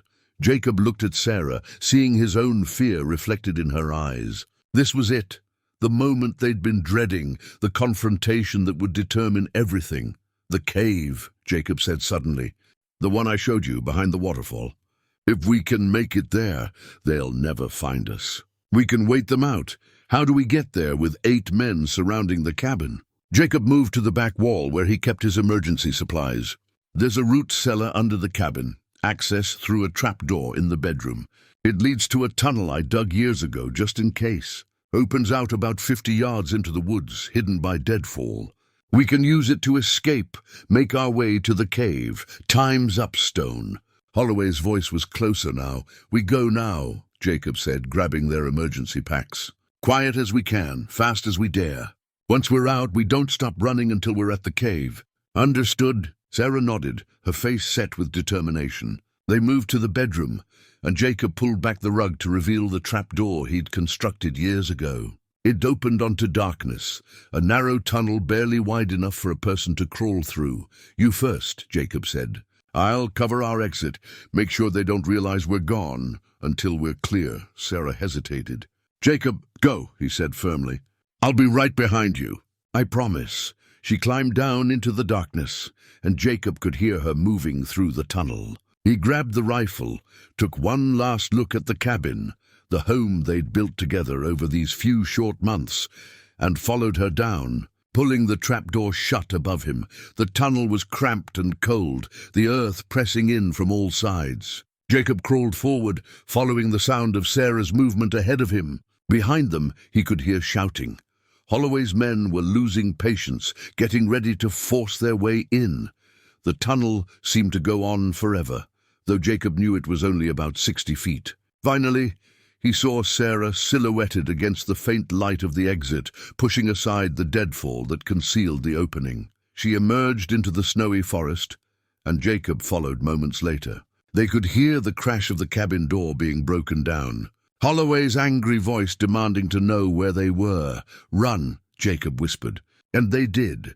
The storm provided cover, snow falling so thick it was hard to see more than a few feet ahead. They moved through the forest like ghosts, using every bit of wilderness knowledge Jacob had accumulated over 20 years. He knew these woods, knew every trail and creek and hidden path. Behind them, shouting erupted as Holloway's men realized the cabin was empty. Jacob heard orders being given, men spreading out to search. But in the storm, in the darkness, finding 2 people who knew the terrain would be nearly impossible. They reached the frozen waterfall after 20 minutes of hard running. Jacob led Sarah behind the curtain of ice into the cave beyond. It was freezing inside, their breath misting in clouds, but it was shelter and it was hidden. "They won't find us here," Jacob said quietly. "Even if they search all night, they won't think to look behind the waterfall." Sarah was shivering, whether from cold or fear or both. Jacob wrapped her in the emergency blanket from his pack and pulled her close, sharing body heat. "I'm sorry," he said. "I thought confronting him would end it. I didn't think he'd be crazy enough to—" "This isn't your fault," Sarah interrupted. "He's the one who can't accept no for an answer. He's the one who chose violence over reason." They huddled together in the darkness, listening to the storm rage outside. Jacob could hear distant sounds, men calling to each other, horses moving through the forest. But the sounds never came close to their hiding place. Hours passed. The cave grew colder as night deepened. Jacob kept Sarah wrapped tight against him, using his own body to shield her from the worst of the cold. His old cavalry training came back. How to stay warm in brutal conditions, how to conserve energy, how to wait patiently for the right moment to move. "Jacob," Sarah whispered, "what if they find the tunnel? What if they're waiting at the cabin when we go back?" "Then we don't go back," Jacob said. "We head to Pine Ridge, get help, come back with enough men that Holloway has no choice but to surrender. And if they burn the cabin while we're gone—" Jacob was quiet. The cabin held everything he'd built over 20 years, his tools, his supplies, his life. But looking at Sarah in his arms, he realized none of that mattered as much as he thought it did. "Then we rebuild," he said simply. "It's just wood and nails. What matters is that we're alive, that we're together. Everything else can be replaced." Sarah pulled back to look at him, her eyes shining even in the darkness. "You really mean that?" "I really do. 20 years ago, I came to these mountains thinking if I could just isolate myself enough, protect my heart enough, I'd never have to hurt again. But I was wrong. I wasn't protecting my heart. I was killing it slowly. You brought it back to life, Sarah. You showed me what I'd been missing. A cabin, possessions, even these mountains. None of it means anything if I don't have someone to share it with." "I love you," Sarah said softly. "I should have said it before, but I love you, Jacob Stone." "I love you too," Jacob replied, the words feeling both strange and natural. He hadn't said them to anyone since Margaret, hadn't thought he ever would again. "And when this is over, when we're safe, we're getting married. Not waiting for perfect timing or ideal circumstances. Just you and me and whoever we can find to perform the ceremony." "Eleanor?" Sarah said immediately. "She should be there. And Clayton, then that's what we'll do." Jacob pulled her close again. "But first we survive the night. Then we figure out how to end this." As dawn approached, the sounds of searching faded. Either Holloway's men had given up for the night, or they'd moved their search to a different area. Jacob waited until full daylight before suggesting they move. "We head to Pine Ridge," he said. "It's a hard day's travel in this weather, but we can make it. We get help, we get the marshal involved, and we end this properly, with the law on our side and enough force that Holloway can't fight back." They emerged from the cave into a world transformed by the storm. At least 2 feet of fresh snow covered everything, and the temperature had dropped brutally. But the sun was rising, painting the white landscape in shades of pink and gold. Jacob led Sarah through the forest, taking paths he'd used for years, routes that would be invisible to anyone who didn't know exactly where to look. They moved steadily, conserving energy, staying alert for any sign of Holloway's men.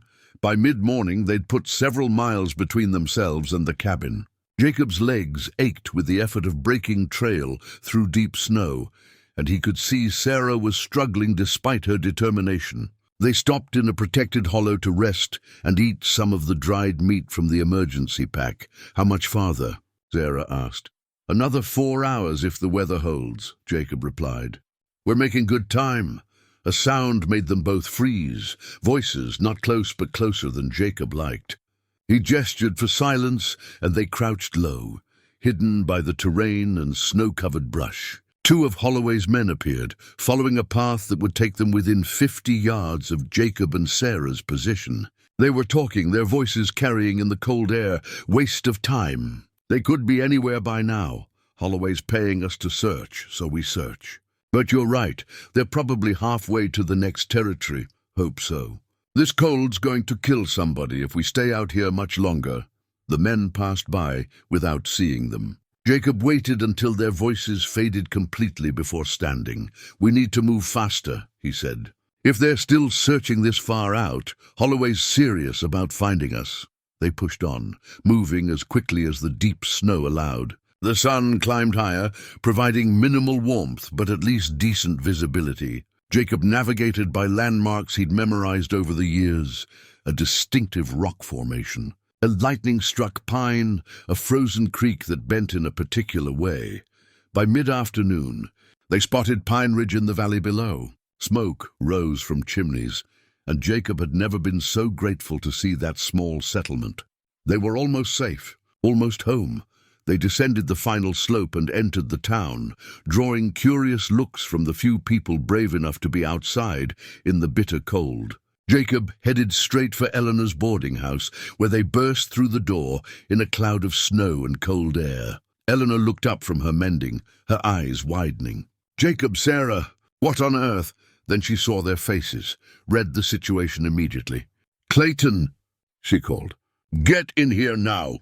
Within minutes, they were seated by Eleanor's fire, wrapped in blankets, hot coffee in their hands. Jacob told the story quickly. Holloway's attack, their escape, the night in the cave, the continued search. Clayton's face darkened with fury. "That boy's gone too far. You attacking someone's home, hunting them through the mountains in winter, that's attempted murder, plain and simple. We need to get the marshal," Eleanor said. "He needs to arrest Holloway before someone gets killed." "Agreed," Jacob said. "But we also need to secure the cabin. Make sure Holloway can't destroy it or use it against us somehow." "I'll round up the men," Clayton said, standing. "We ride out within the hour, arrest Holloway and his men, and make sure they face justice. This ends today." Jacob felt relief wash over him. They weren't alone in this. They had friends, allies, a community that wouldn't stand by while one of their own was threatened. Maybe finally this really would end. Maybe they could start building the life they'd promised each other. 3 months later, early spring came to the Colorado high country. The snow was melting slowly, revealing the green underneath. New grass pushing through the softening earth, wildflowers beginning to bloom in protected hollows, the aspens showing the first hints of leaf buds. The world was waking up after a long, hard winter. Jacob Stone stood on the porch of his cabin, their cabin now, watching Sarah tend the garden plot they'd prepared. She was planting seeds Eleanor had given her, working the soil with patient care, humming softly to herself.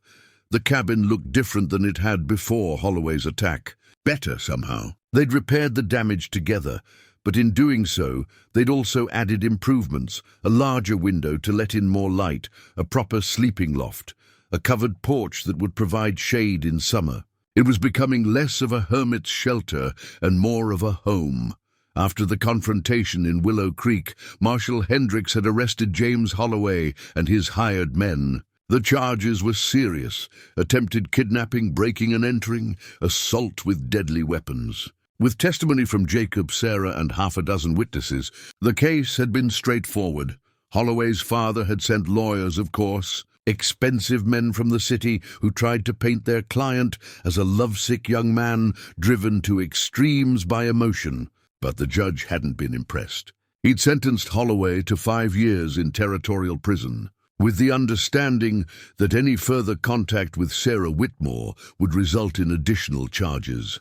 The hired men had received lesser sentences, and most had already been released. But they'd left the territory immediately, clearly having no desire to face Jacob Stone or his friends again. The day after Holloway's sentencing, Jacob and Sarah had married. Eleanor had organized everything, a ceremony in the small church in Pine Ridge, with Clayton standing as Jacob's witness and Eleanor as Sarah's. The entire community had attended, filling the tiny building with warmth and goodwill. Jacob remembered standing at the altar, seeing Sarah walk toward him in the simple white dress Eleanor had helped her make. She'd been beautiful, not just in appearance, but in the joy radiating from her face, in the certainty of her steps, in the way her eyes never left his. The vows had been traditional, but Jacob had added his own words. "Sarah, you came to my mountain looking for survival skills, but you gave me something more precious. You gave me back my life. You showed me that it's never too late to start over, never too late to love again, never too late to choose hope over fear. I promise to honor that gift every day we have together." Sarah had cried through her own vows, promising to stand beside him through whatever came, to build a life together in these mountains they both loved, to never let fear or judgment or the opinions of others diminish what they'd found. Now, 3 months later, they'd settled into a rhythm that felt natural and right. Mornings checking traps together, afternoons working on the cabin and garden, preparing for the summer ahead. Evenings by the fire, talking or reading or simply sitting in comfortable silence.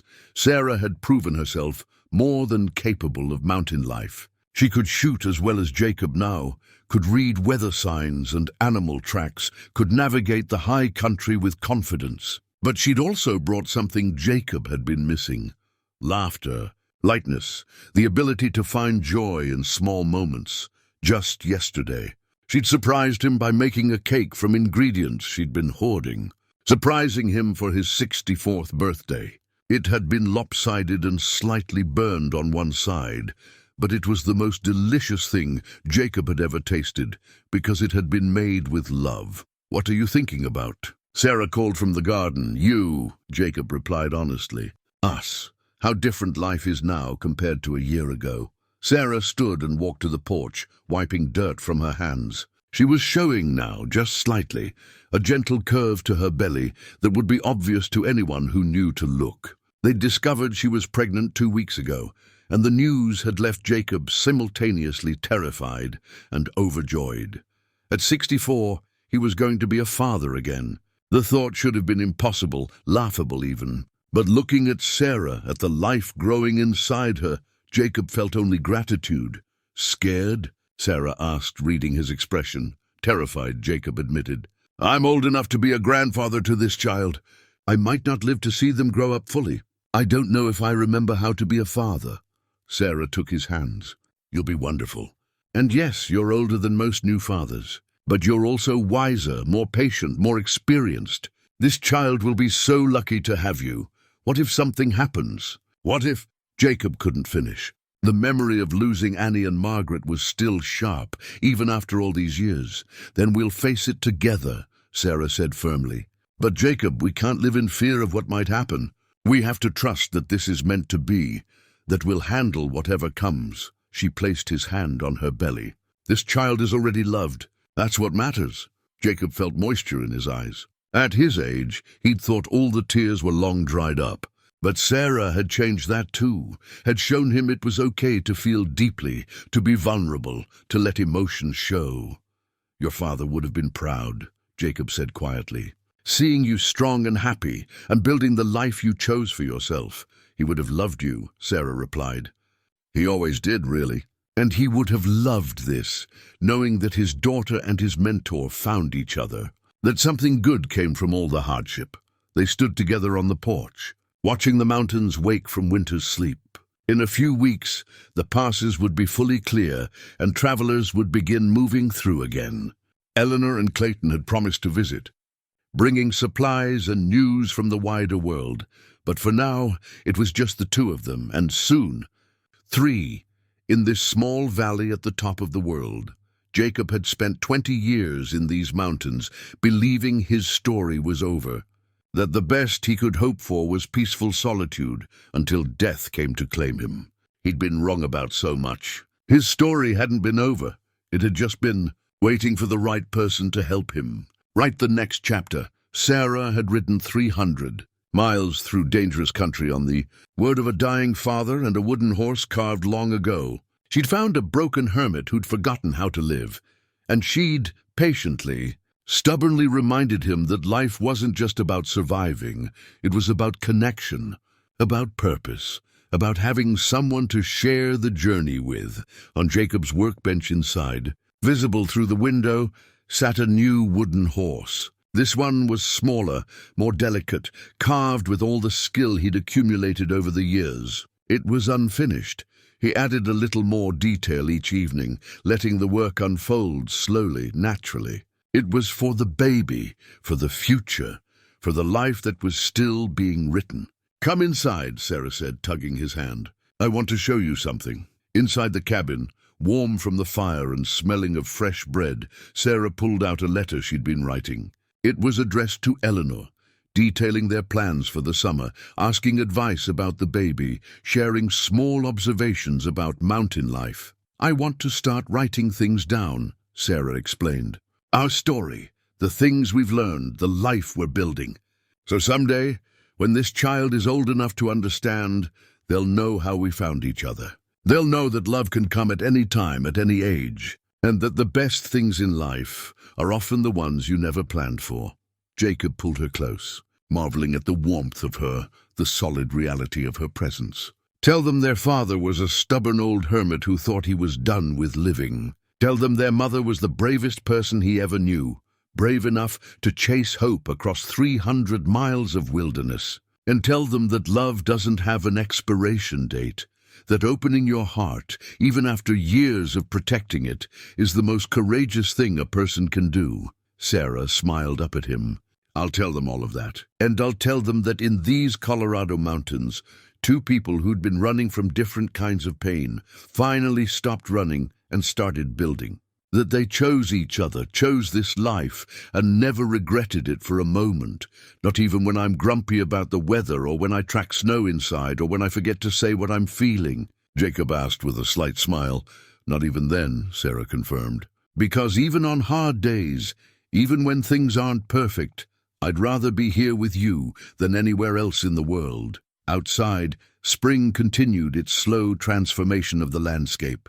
Ice melted, creeks began to flow again, animals emerged from hibernation. The world was renewing itself as it did every year, a cycle of endings and beginnings, death and rebirth, winter and spring. Jacob Stone had learned that human hearts followed the same pattern. They could freeze, shut down, retreat from the world. But they could also thaw, open up, reach out toward connection again. It was never too late. There was no age limit on hope. No expiration date on the possibility of happiness. Sometimes, he thought as he held Sarah close, the best parts of life came when you least expected them. When you'd given up on hoping for more, when you'd convinced yourself the story was finished. That's when hope found you anyway.